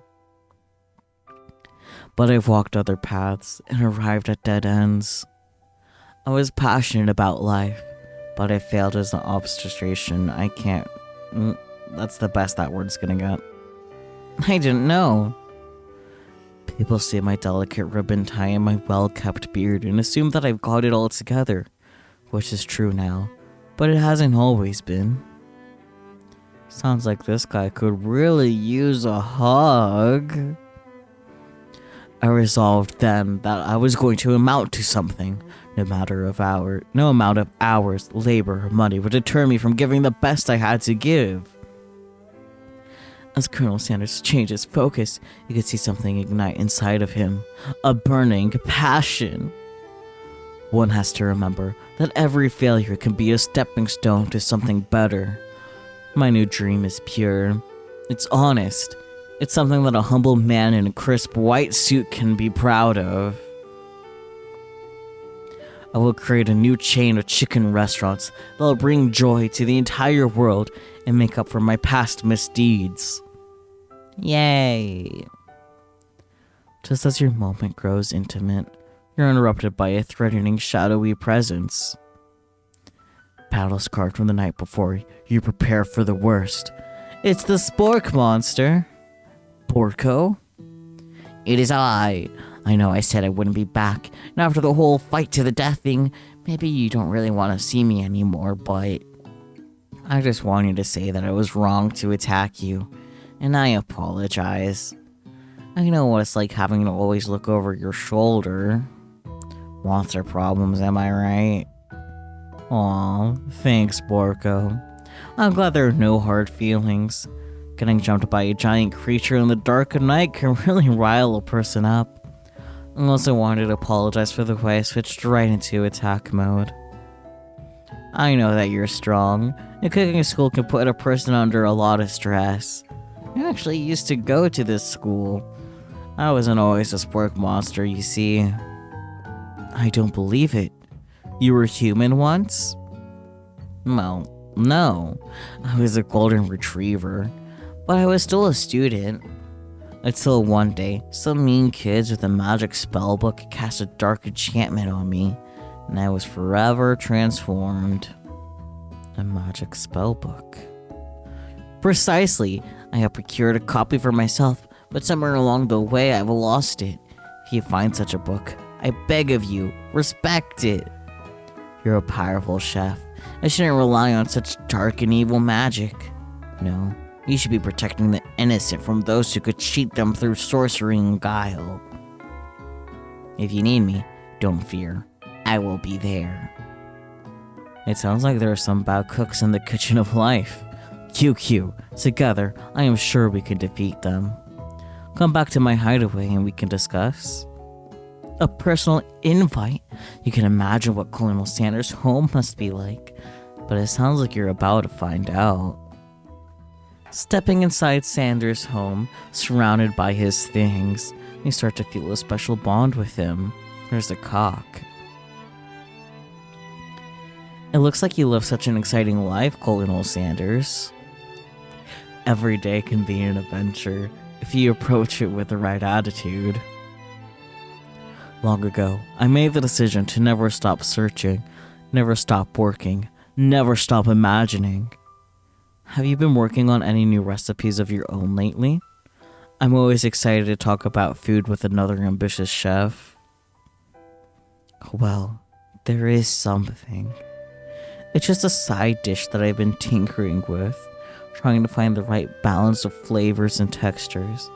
I'm not sure I've nailed it yet, but I'm close. Coleslaw, maybe. Colonel Sanders' eyes perk up as he starts to wonder what dish you might be describing. It's meant to pair with something spicy, or something crispy. Both, perhaps? Now you got him right where you want him. Should you reveal your new creation to him, or keep it a secret, just for you? What should we do, chat? Reveal it or keep it a secret? Reveal? Yeah. What do the rest of y'all feel? Reveal the goods? Yeah, okay, we're revealing it then. You decide that you're as ready as you'll ever be to share your original cooking with Colonel Sanders. Before you could talk yourself out of it, you decide to dive in head first. You reach into your lunch bag for a special dish that you've been keeping on ice all day. I present to you my original coleslaw. Give yourself a nice strong pat on the back, Spooky. You called it. The shredded cabbage dish glistens in the light of Colonel Sanders' Lux hideaway. Magnificent. Together, you chow down on the creamy slaw until just a spoonful remains in the bowl. Do you mind if I hold on to the last bite? I like to have it around so that I can admire its taste later and think back on this moment. You could offer to make him more, but he seems like a very sentimental kind of guy. Sure, why not? Please make yourself comfortable. I'll be back in just a moment. You realize that now would be the perfect time to do some snooping. Around the room are various items that you can look closer at. Each item seems to radiate memories and emotions. Tap on an item to discover more about the Colonel. It's a point and click game all of a sudden now. Fuck yeah, baby. Let's look at the cock. You notice a very realistic stuffed chicken sitting on the corner table. When you pick it up, you realize it isn't just realistic, it's real. Taxidermy must have been important to Colonel Sanders when he was alive. A little note clipped on the chicken's foot reads, "The true state bird of the great state of Kentucky." Tap on it to learn more. What should we look at next? I don't know if we have limited or if we can look at everything. We looked at the cock, so that was the only thing that mattered. Oh look, there's a camel in that one. The paintings are the pictures. The urn. Camel. The photo appears to be Colonel Sanders, except he's an old man visiting the pyramids of Egypt. Maybe this is where he discovered one of his secret herbs and spices. Okay, let's look at the urn next. You take a closer look at the large urn sitting on a nearby pedestal. There's a plaque on it. It's dusty. But when you wipe it off, you can read the inscription. It says, "Here lie the ashes of all my past careers and business failures." Poor guy. The door just opened. Wait, we can look outside. Should we go in the door though? That just opened. Colonel seems like a walking red flag. I don't know, man. He might be. He does have a red apron. Peep the other stuff first. Go into the door. But I don't know if the door will close, Spooky. Fine, let's look at the other stuff. This must be where he keeps the secret recipe. You think for a moment. What number is important to Colonel Sanders? Then it dawns on you.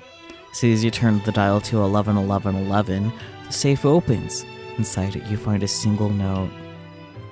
Can chicken be prepared sashimi style? We can look outside.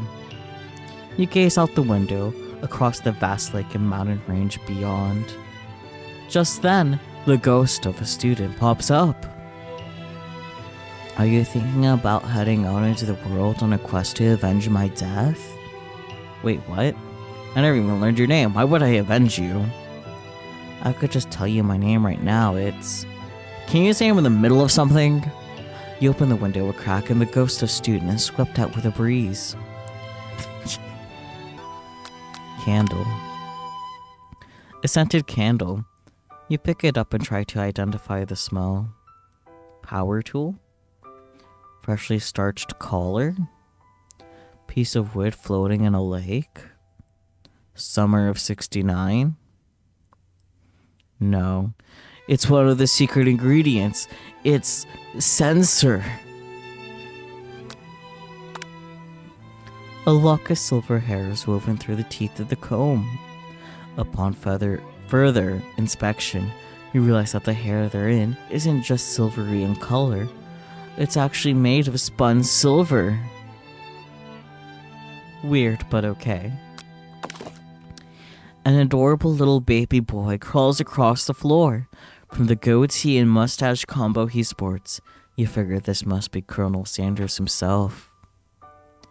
That, or maybe, it's the drumstick that he seems to be waving like a rattle.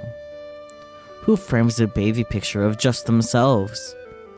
Perhaps the same type of person who would make their own face the logo of a company they founded, am I right?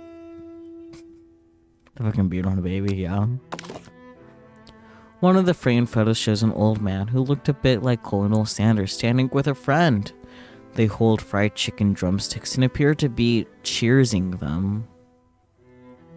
That's not what's in the image at all. You look closely and see that there's a short inscription. I wonder who my friend Pete is. Into the door! You open the door to Colonel Sanders' closet and find a row of his signature white suits hanging within. You take one off of its hanger and try it on. The jacket is a bit big for you, but it's soft and comfortable. You give yourself a deep hug, breathing in his scent. Let's say that home is where the heart is. Is this what they meant? Before you can look any further, you hear Colonel Sanders returning. He has a new dish that he has been working on, and he wants you to taste it. You try to act casual, until he asks you why you're wearing his jacket. I don't usually loan those out, but I must say, it does look good on you. Oh crap, the jacket! You forgot to take it off. You tell him you're cold. You fess up and tell the truth. You decide that now is your moment and make a big move. What shall we do, class? Mac and cheese? I'm thinking it might be mac and cheese. I honestly thought the coleslaw was gonna be mac and cheese, but it was coleslaw, so... Fuck him? Huh? That might be what the big move is, but, big move? Do you agree, Nigiri? Should we do the big move? What is the big move? Who knows? Could be confessing. Could be fucking him. You know what? Fuck it. Fuck it or fuck him. Okay, big move. Let's do it. Whoa, whoa, whoa, whoa. This isn't that kind of game. Well, sorry, Spooky. Not that we blame you for trying. But still. Game over. His face. Try again. I wonder where it stops. You're right, but at what cost? Oh, fuck. No, why is it all the way back here? Spooky, what have you done? It's okay, it was still worth it. It's a spork monster. Man, we're gonna have to poke it. Oh. Yeah, we're gonna have to poke it all. Reveal it. He didn't like that. Yeah, it was a little too fast to try to get in his pants. Let's just poke at all the things again. Cock. Spooky did make us do a big move backwards. So true. Okay. So should we tell him that we're cold or fess up and tell the truth? Cold? Truth, I guess? Okay. Relix, you're gonna have to be the one that settles it. Truth. No cold, no truth. See where the truth got us last time. We'll fess up and tell the truth. You confess. I think I've developed feelings for you. I'm not sure that my big chicken dreams have left any room in my life for romance right now. No! Overwhelmed, you take off the jacket and run for the door. But the thought of leaving Colonel in the midst of such an emotional breakthrough gives you pause. You stop yourself. Colonel? Yes, QQ. I honestly think this may be the beginning of something wonderful. I think you're right. We should take things slow. You talk late into the night and drift off into a slumber. Dream sequence! Zzz. You awake to a beautiful morning in Colonel Sanders' hideaway.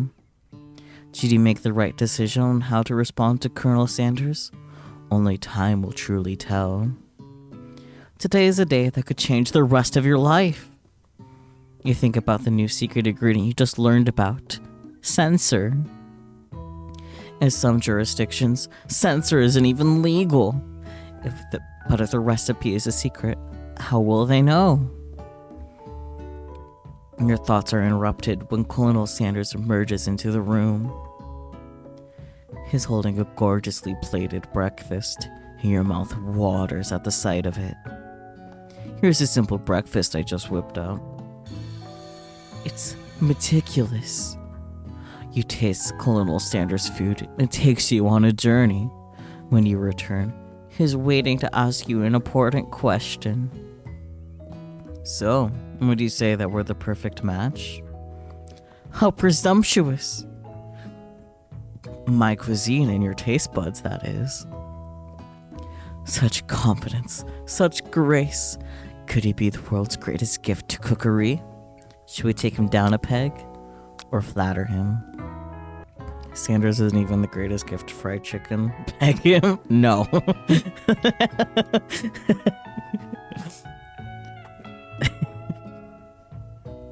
Spooky, you need to stop. Yeah, I think Spooky is getting into this. Too into this. Never seen him so passionate before in this way. I think Spooky's down bad, Nigiri. I think we should flatter him, since that's the opposite of what Spooky suggested. You're never good? So true, bestie Sam. He loves the chicken. You know, I think we might make a great team. A single tear brings to pool in the corner of his eye as he gazes out the window. And with the right business partner, I know I can't fail. Business partner? Could it be talking to you? It's all happening so quickly. Overcome with emotion and confused by your feelings, you're on the verge of tears. Unable to speak, the only answer you can find is to run out the door and get home. There's still one more day of school after all. The University of Cooking School Academy for Learning waits for no one. You get home to find something very surprising. Your best friend is there waiting for you. Where have you been? Because I had one heck of a night. I've been desperate to talk to you about it, but I couldn't find you. I got worried that something had happened to you. It's okay, I was just... Wait, hang on, spooky the fuck. Gotta get me that big ol' hot twunk cock chicken. But now that it turns out you're fine, I can finally get you up to speed on the saga of Miriam. Sure, but... You will not believe what happened to me after school yesterday. I went on a date. I think I can believe that. Since I'd just been partnered up with Clank, he asked me to go out with him. Of course, I told him, you better keep your dials turned to polite and respectful. I'm not that kind of girl. But he was just interested in spending some one-on-one time together and getting to know me. So I said, yeah, sure, I can get to know the little metallic guy. Long story short, he took me skydiving with his friends, but things quickly spiraled out of control. Did she just say skydiving? As if that's a typical first date to go on with a talking pressure cooker? And now I'm not really sure where we stand. You don't give Miriam time to tell her whole story, however. Bottling up the details of your own night is just too much to bear. And I went on a date too, back to Colonel Sanders' house, where I spent the night with him. It's a typical first date after you take out life insurance on someone. So true, Relix. You what? Nothing happened, but the emotional connection. Wowzers. Miriam tells you to move on from this whole Colonel Sanders obsession and focus on school. If being obsessed with Colonel Sanders is wrong, you don't want to be right. After a short argument, you both agree to go your separate ways.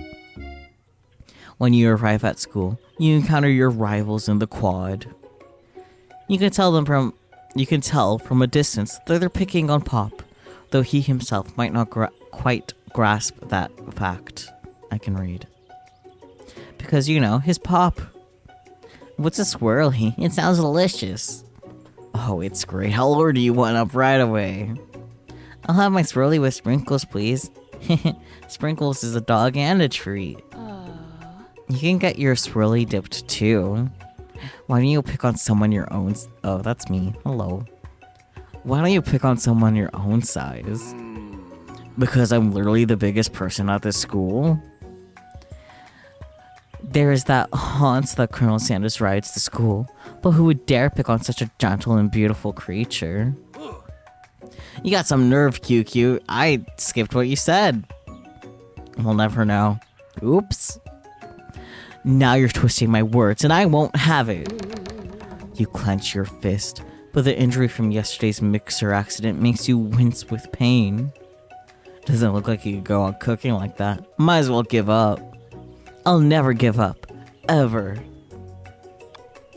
Colonel Sanders arrives just as it appears things are close to boiling over. A naturally intuitive person, he senses that something has been going on. Is everyone excited for the final day of school? QQ, how's that hand feeling? I'm sure you'll be back in fighting form by this afternoon. Aren't you concerned about my hands, Colonel? Yesterday I almost broke a nail winning so hard. Technically, I don't believe a winner was decided, but your presentation was quite impressive. What is he doing complimenting her? But what about the flavor of my delicate, warm, gooey chocolate sauce? It was clear that you're passionate about how your food was received. That is a lot of words to say. It was bland. Excuse me, QQ. I am more than capable enough to speak for myself. Maybe you could tell me more of your thoughts as we walk into class, Colonel. I'm always interested in discussing the fine art of fine foods. See you inside, QQ. Annoyed by Colonel Sanders' inability to see Ashley for who you know who she really is, you walk across the quad to get some distance. An attempt to distract yourself from how slighted you feel by that interaction with Ashley, you take out the spell book you received yesterday and start flipping through the pages. QQ, no! Whoa, that's that book? It looks like bad news. It's just something I found lying around. It would appear to be some sort of grimoire, but I don't really believe in that magic stuff. A grimoire? Like a book of spells? I don't know. Who would spend so much time decorating a magic book if it weren't really powerful? I could think of one surefire way to find out. You open to a page covered in arcane warnings. Cast only in case of extreme emergency, it says around the edges of the page. I could use a spell here that says I'll erase anyone I choose from all my memories.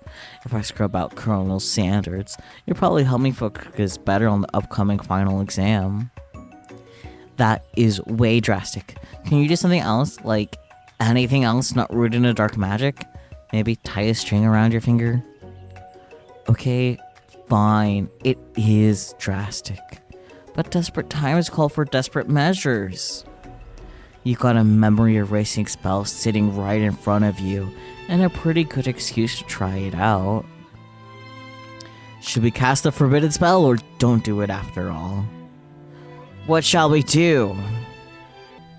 Cast it because it would be funny? I do agree, it would probably be pretty funny. Sure. You begin to recite the spell, but you stumble on the words. The only effect it seems to have is to make you forget what you were doing. Oh, right. After looking at the page again, it comes rushing back to you. You got on a memory erasing spell sitting in front of you, and a pretty good excuse to try it out. Something about this moment feels very familiar. Should we try casting the spell again? I want to see what happens. It might just be a loop, but I want to know for sure. This is better than what you were expecting. Fair. Same, honestly. I'm gonna cast it again and see what happens. You begin to recite the spell, but you stumble on the words, and the only effect it seems to have is make you forget what you were doing. Oh, right.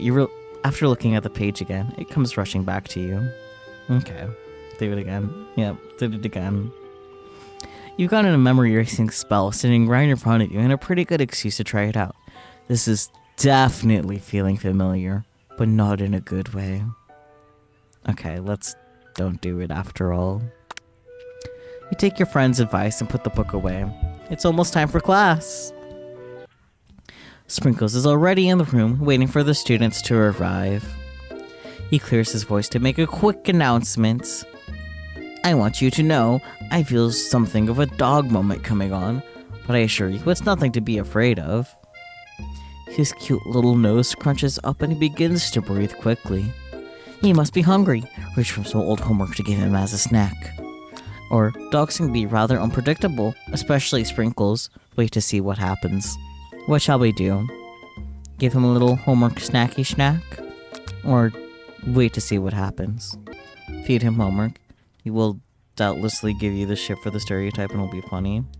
So true, so true. It's all pretty mad, and I haven't even read the first word.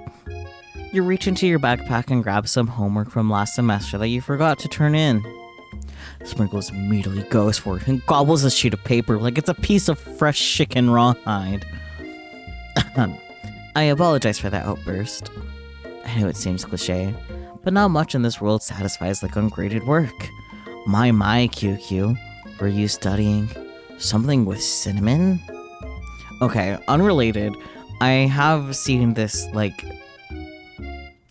a couple of TikToks about, like, pancakes with, like, cinnamon sugar swirled in, and it just sounds so fucking good.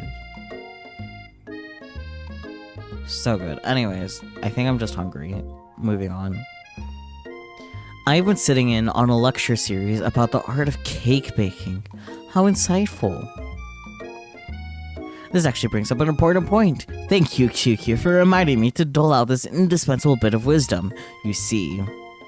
But before he can go any further, Miriam's love drama spills over into the class.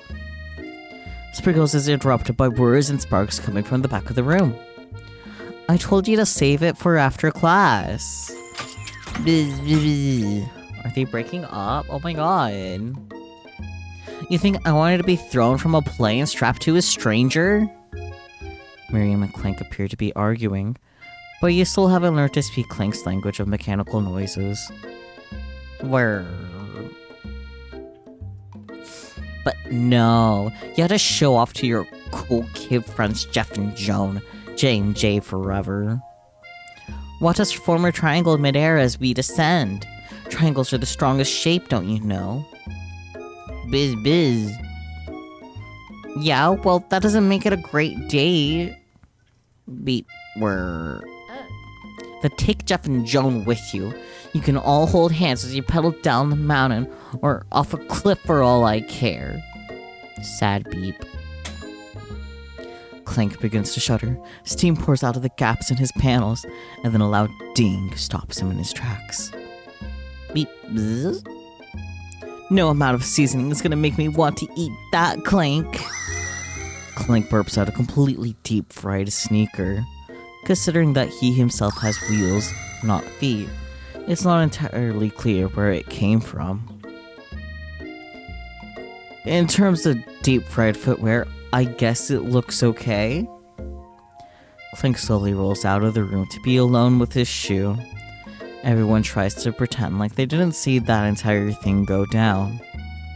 Nothing like a loud public breakup to cast a pall.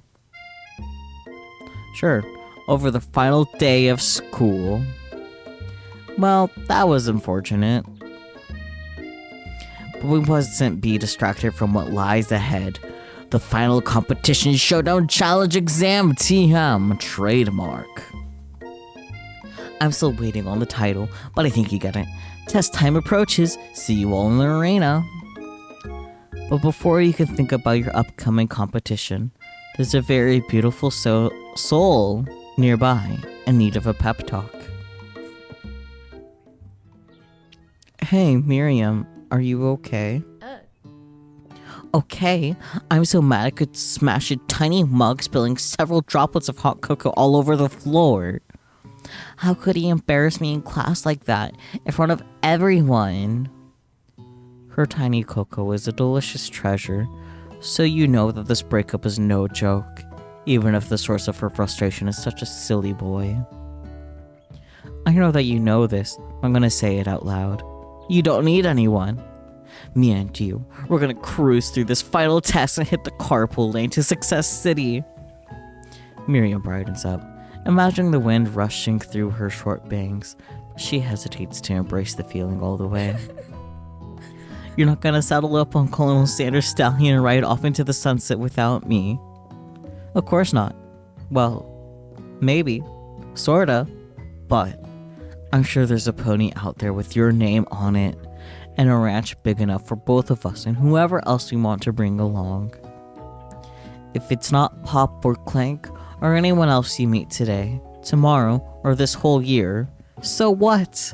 You're a special person. You shouldn't settle for the first someone to show a little interest anyhow. Miriam gives you a big hug and wipes the tears from her cheeks. I should really review my menu for today. I'm gonna make a very special soup. And I bet that Professor Dog is gonna love it up. While you were pep-talking Miriam, you completely missed lunch. But that's okay, because you had a better idea of how to spend the time before your exam. You've decided to head to the arena early to practice a dish. This is it. The location of your final challenge. A test of will. A test of courage. A test of talent. And a chance to beat the pants off of Van, the supposed man, and his eviler counterpart, Ashley. As planned, you begin to run through a quick test of a recipe you've been working on. QQ's famous chicken pot pie. After practicing for months, making this dish comes second nature to you, and you're able to quickly get a fresh pot pie in the oven. But as soon as you do, your cram session is interrupted by Colonel Sanders himself. QQ, what are you doing here? There's still time before the final exam. Oh, just taking it all in. I'm big into visualizing success. I'm looking at my station and picturing victory. The pot pie has begun to bake, and the smell is slowly filling the space around you. Visualizing, huh? That's too bad. I was hoping you were here cooking something delicious. You'd usually happily share your food with anyone who is hungry, but the last time you let Colonel Sanders get in your head, it cost you a cook-off. You decide that it's time to put your cooking above your romantic desires, but that decision gets hard to stick to when the oven timer goes off behind you. Ignore it, like there's no sound at all. Fess up about your practice dish. What shall we ever do? Fess up? I hear Spooky typing off. Fess up. I feel like ignoring is asking the school to burn down. Asking to burn the school down, yeah. That's fair. Daddy deserves to know. Hello? Why are you guys down bad for Mr. Sanders here? Fess up about your practice dish. Okay, you got me. I'm doing a little bit more than visualizing. I know. My nose can smell a pot pie from 400 yards. Good to know. That's an oddly specific distance, but you'd expect nothing less from such an oddly specific man. You knew it was pot pie just from the smell? QQ. That's how things work. Not just a pot pie, but a chicken pot pie with an all butter crust. And my nose is telling me something else. Oh no, is it burning? Haha, no, I can smell that it was made with a heaping helping of TLC. But it'll probably start burning any second if you don't pull it out. The moment of truth. Wow. It's the best pot pie I've ever tasted. I've always loved country cooking, and I could eat this all day. There's no time left. The final showdown is about to begin. Sprinkles lays down the ground rules. There are no rules. That is, except to cook with everything you've got. You step up for the cook-off of a lifetime. You decide the mac and cheese, plus the pot pie you've been practicing, are just the dishes that'll push you over the edge to victory. Meanwhile, both Von Von and Ashley are preparing wildly elaborate dishes per their usual over-the-top selves. Miriam has her giant magnifying glass and several sets of tweezers. She's definitely prepared to go big going small. Colonel Sanders seems to be harnessing his 11 herbs and spices, but is trying to find a way to improve on something perfect. His original recipe registered fried chicken. The intensity in the room starts at a full 10 out of 10 with a frenzy of action. Everyone is calling out really cool special cooking moves as they prepare their food. Wow, this is getting serious. Colonel Sanders batters his chicken as it levitates through the air. Egg wash. Miriam fiercely injects ingredients into an itty-bitty pot of broth. Best friend Baster Blaster. Van flexes the pectorals as he chops open a sea urchin. Let's rock and roid. Ashley snoops her pastries off the tray with lightning speed. Shallow personality spatula. Even Clink gets in on it. $5 pressure point to chicken cooking technique. Wait, when did Clink learn to speak English? It's the singularity, as was foretold. We mustn't let it happen, or the appliance uprising will take us all. Self-destruct. Fabian quickly unplugs Clank and rolls him out of the back door of the arena. As you frantically prepare your dish, you notice Ashley has her spell book out. Is she going to use some dark magic to turn the tide? You got a book on your own, and you're desperate not to see her win another battle. Should you take this opportunity to fight magic with magic, even if it's almost certainly evil magic? Cast a spell, or do it the hard way. What shall we do? Do not use the Polyonomicon. Oh dear. Do it the hard way? Okay, let's do it the hard way then. Who needs magic when you've got passion? I'm gonna do it the hard way. Colonel Sanders sees that you've chosen to win on your own terms, and he gives you a subtle wink from across the room. I believe in you, QQ. Miriam notices too. And I've always believed in you, QQ, since we were little kids, because I'm your best friend forever. You turn to notice that Miriam is at your station, cheering for you.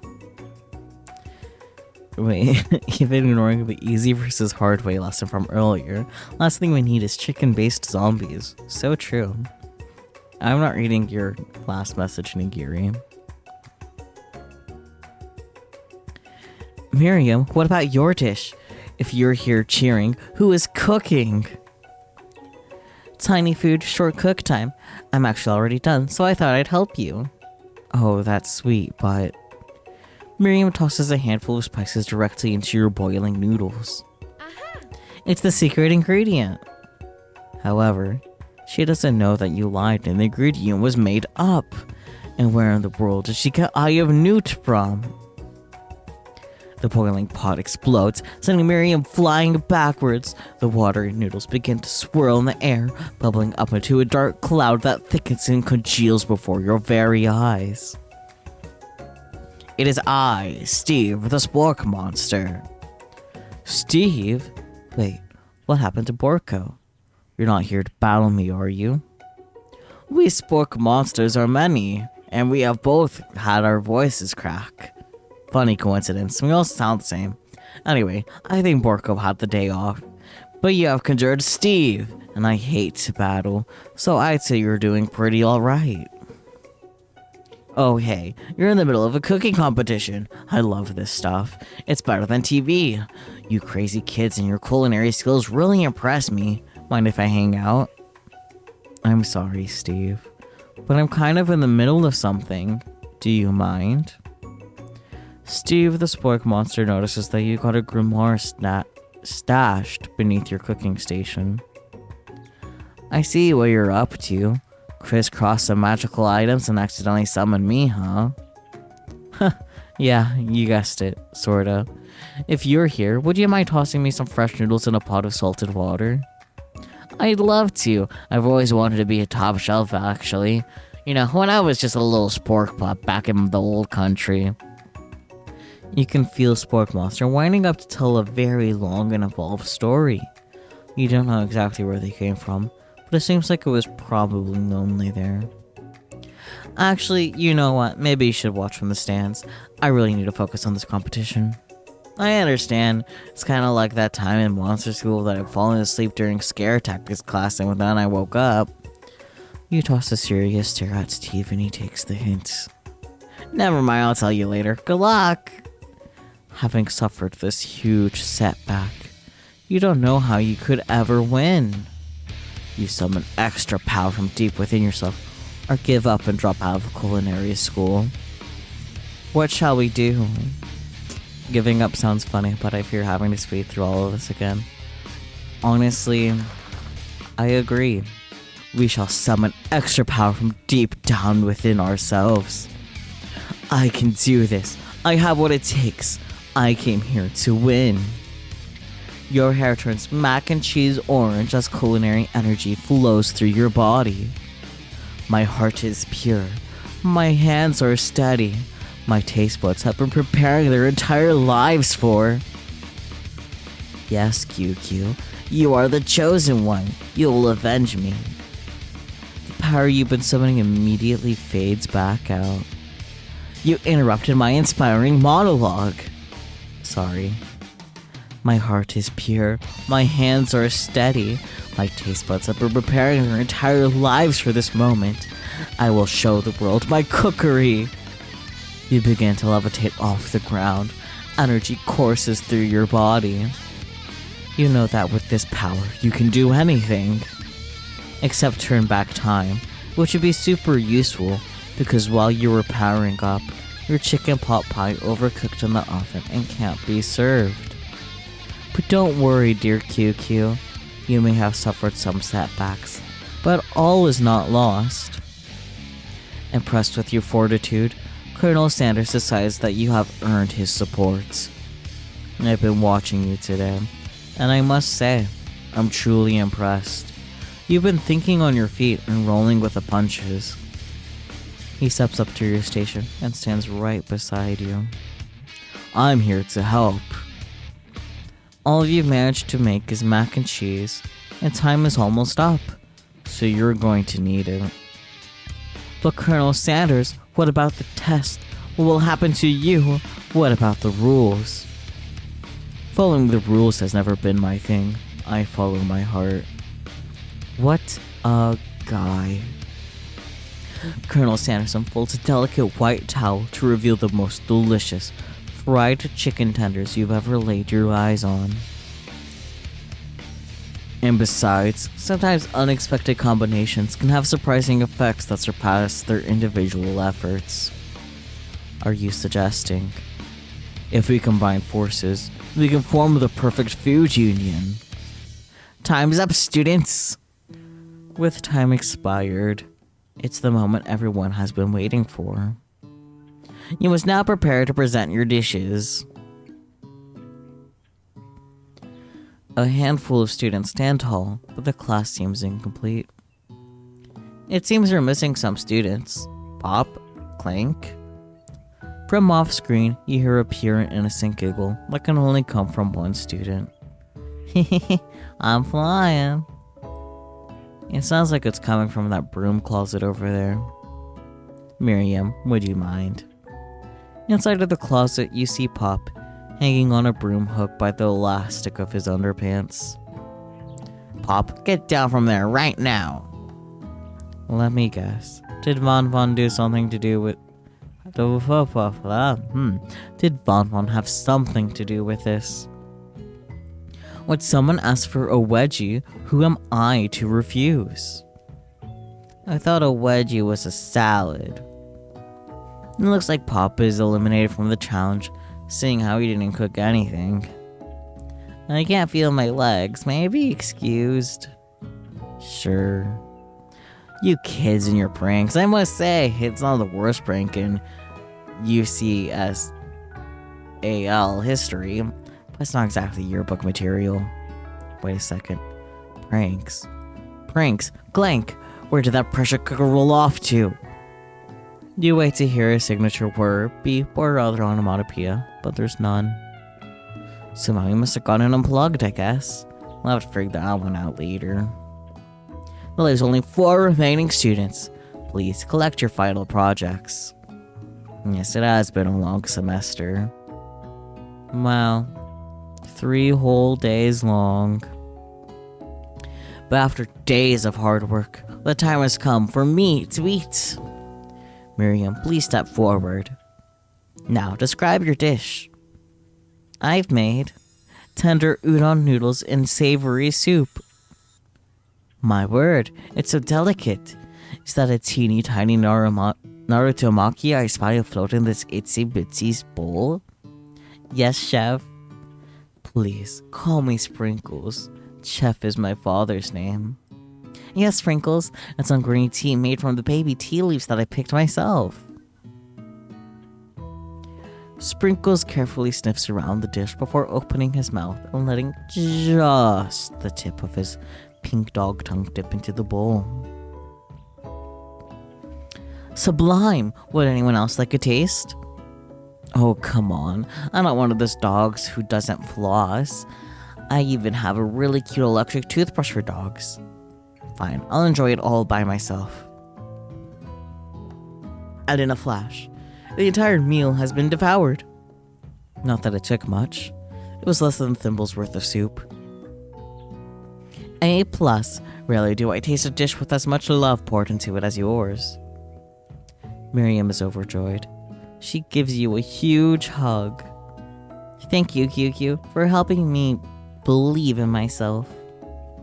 Van, you're up. Now, describe your dish. I made uni over smooth egg custard and axe-honed urchin shell topped with caviar. Did you skewer one type of urchin with spines from a second different colored type of urchin? Yes, Sprinkles. A bit much, don't you think? That's exactly why I did it. A bit much is my kind of brand. Doesn't it look cool? Sprinkle leans in to sniff the uni, but he can't get his nose close on account of all the spikes. He begins to paw at it erratically, causing the custard to slosh around. Woof woof. Please be gentle with my cuisine. Grrr. Finally, Sprinkle goes all in, tongue first, but he can't get past all the needles. He reels back as his tongue is poked and prodded. Ouch, my tongue! The professor appears to be having an allergic reaction to the sting. I can't eat this. It kept poking my tongue. Disqualified. A stunning turn of events. Who would have thought that serving food in a bowl made of needles could make it difficult to eat? Dejected, Van does not go gentle into the night. Disqualified for glamour. Don't discount simplicity. This isn't the last you've heard of me. Before forcing us to endure his swollen tongue for another moment, Sprinkles graciously laps up a bowl of milk. I know. Yeah, I'm a dog and I drink milk. Get over it. Sometimes it helps calm my agitated tongue. Next student, Ashley. It's time to step up. Now, describe your dish. I made orange blossom Turkish delight in a light rose water syrup, topped with French meringue and connected by sugar glass. That actually doesn't sound too bad. Indeed, it's quite delightful. However, I'd ask that you please refrain from eating it or attempting to taste it in any way. It's very fragile and meant to be a display piece. Don't eat the food? At a cooking school? Got toast in your ears or something, QQ? I told you it's a display piece. Ashley, I must say, it is beautiful. However, this is a cooking competition. At a cooking school. Yeah, which is why I cooked it. I did an extremely good job cooking it too. I didn't realize that we were having an eating exam. If I wanted to be judged on eating, I would go to the College of Eating School for the Hungry. Thoughts? I suppose you could smell it if you absolutely insisted, but don't breathe too hard. You might disrupt the sugar spiral. If the food cannot be eaten, it cannot be judged. You're disqualified. Rage overtakes Ashley. She finally cannot keep her two-faced routine up. You wouldn't know high-end cuisine if it cooked you. And with that, Ashley storms off to rededicate herself to being the best. But this time, without being shackled by trying to be fake nice and liked by everyone. This isn't the last you've heard of me, either. If this class gets much smaller, I'll be teaching myself. You and Colonel Sanders, the final cooks, step up together. Two chefs? What began as a bowl of delicious mac and cheese has become something else. He examines it closely, sniffing and eyeing the bowl.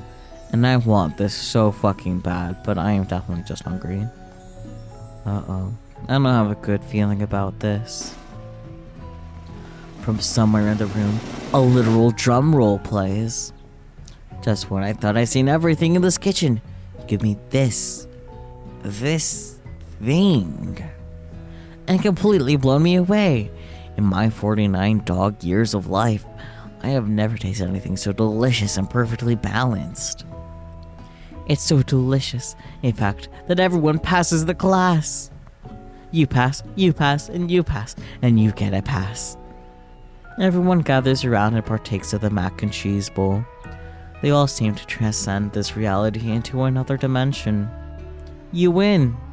Together, you and Colonel Sanders have made a new menu item. The new menu item is so impressive, even the Van and Ashley are drawn back in by its magnetic fragrance. When they gaze upon your mac and cheese bowl, they admit that you are indeed an excellent chef. Sprinkles declares that you have passed. Everyone has passed. There were supposed to be more battles, but come on, how could it be better than this one? Now that the school year is complete and everyone has graduated, the students return from one last assignment to get their groove on. The cafeteria has been completely redecorated in order to serve as the site of the school's graduation dance. Compared to the massive, high-tech cooking arena, the humble decor seems downright cute and cozy. DJ Doc is in the house. Ow. There you go. You knew that Sprinkles was a master chef, but also a world-renowned turntablist? Who says you can't teach an old dog new tricks? Van and Ashley tell everyone they've committed themselves to righting the wrongs they did while they were the villains. For a moment, you actually believe them. Not another haunting. No ghosts allowed at graduation. It's clearly written in the school's bylaws. I was never actually a ghost. It was all a trick to get you to finally notice me. Oh, amusing. And now that everyone's together... It's the spork monster. He has totally mellowed out. Everyone, the spork monster is no more. From here out, I prefer that everyone refer to me by my new name. Party Monster. Student tries to finish what he had to say, but everyone's too wrapped up talking to Party Monster. Dejected, student walks off. Maybe things didn't work out for Miriam romantically, but she found the love in her cooking, and you know she's gonna do great.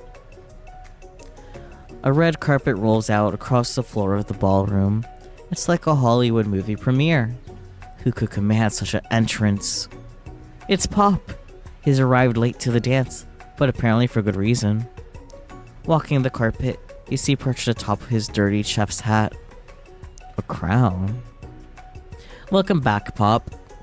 I know you weren't able to complete the final exam and accept your diploma, but we had to mail directly to your father. I figured it was the least you could do for the school's dean. Oh, now I get it. And we got a new wing on the school, not to mention the honor of educating the son of the chancellor of such and such. The music at the dance is interrupted by the sound of sparking and electrical hissing. It's Clank, who's arrived late to the dance.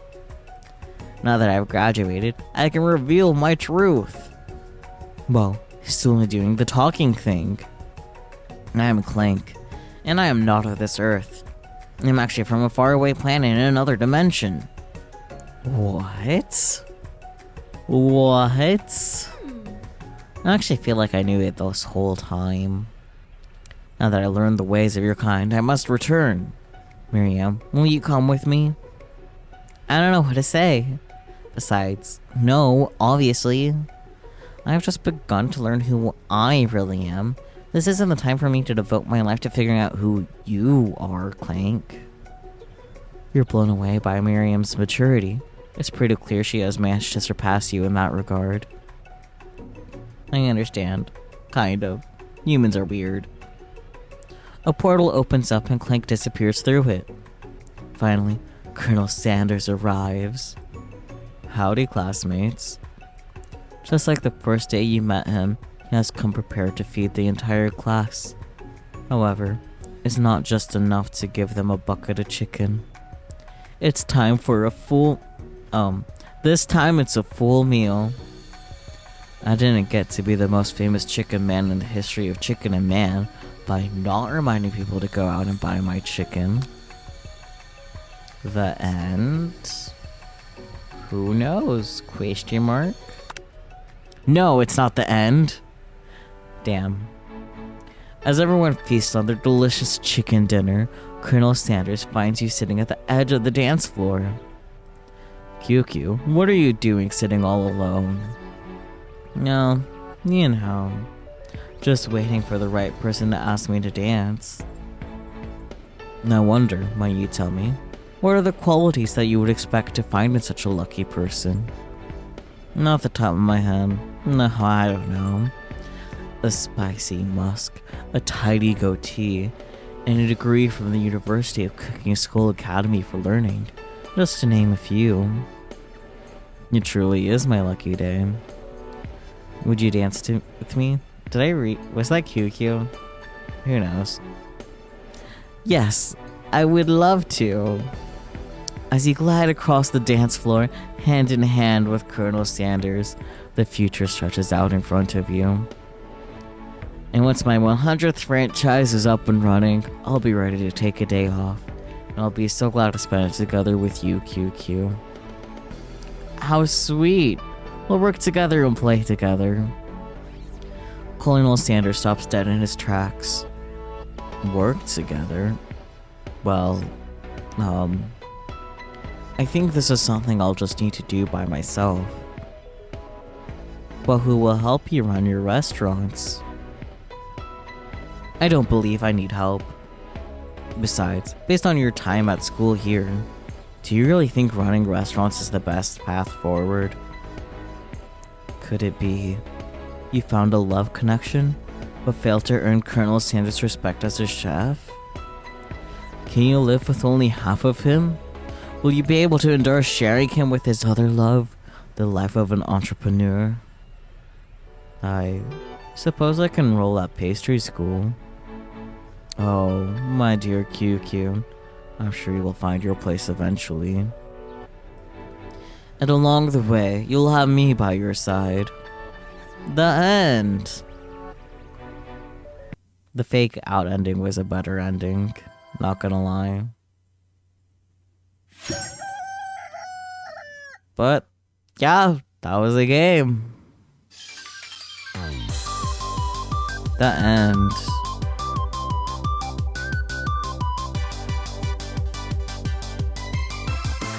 I'm just hungry.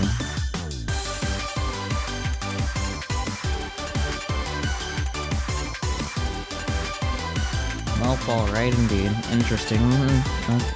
I am now safe to put a piece of candy in my mouth. So I'm going to, because I'm hungry. But yeah, that was the game. Cool. That was exciting, to put it lightly. I hope you guys enjoyed, though. Thank you for joining me on this wonderful misadventure. Bye-bye.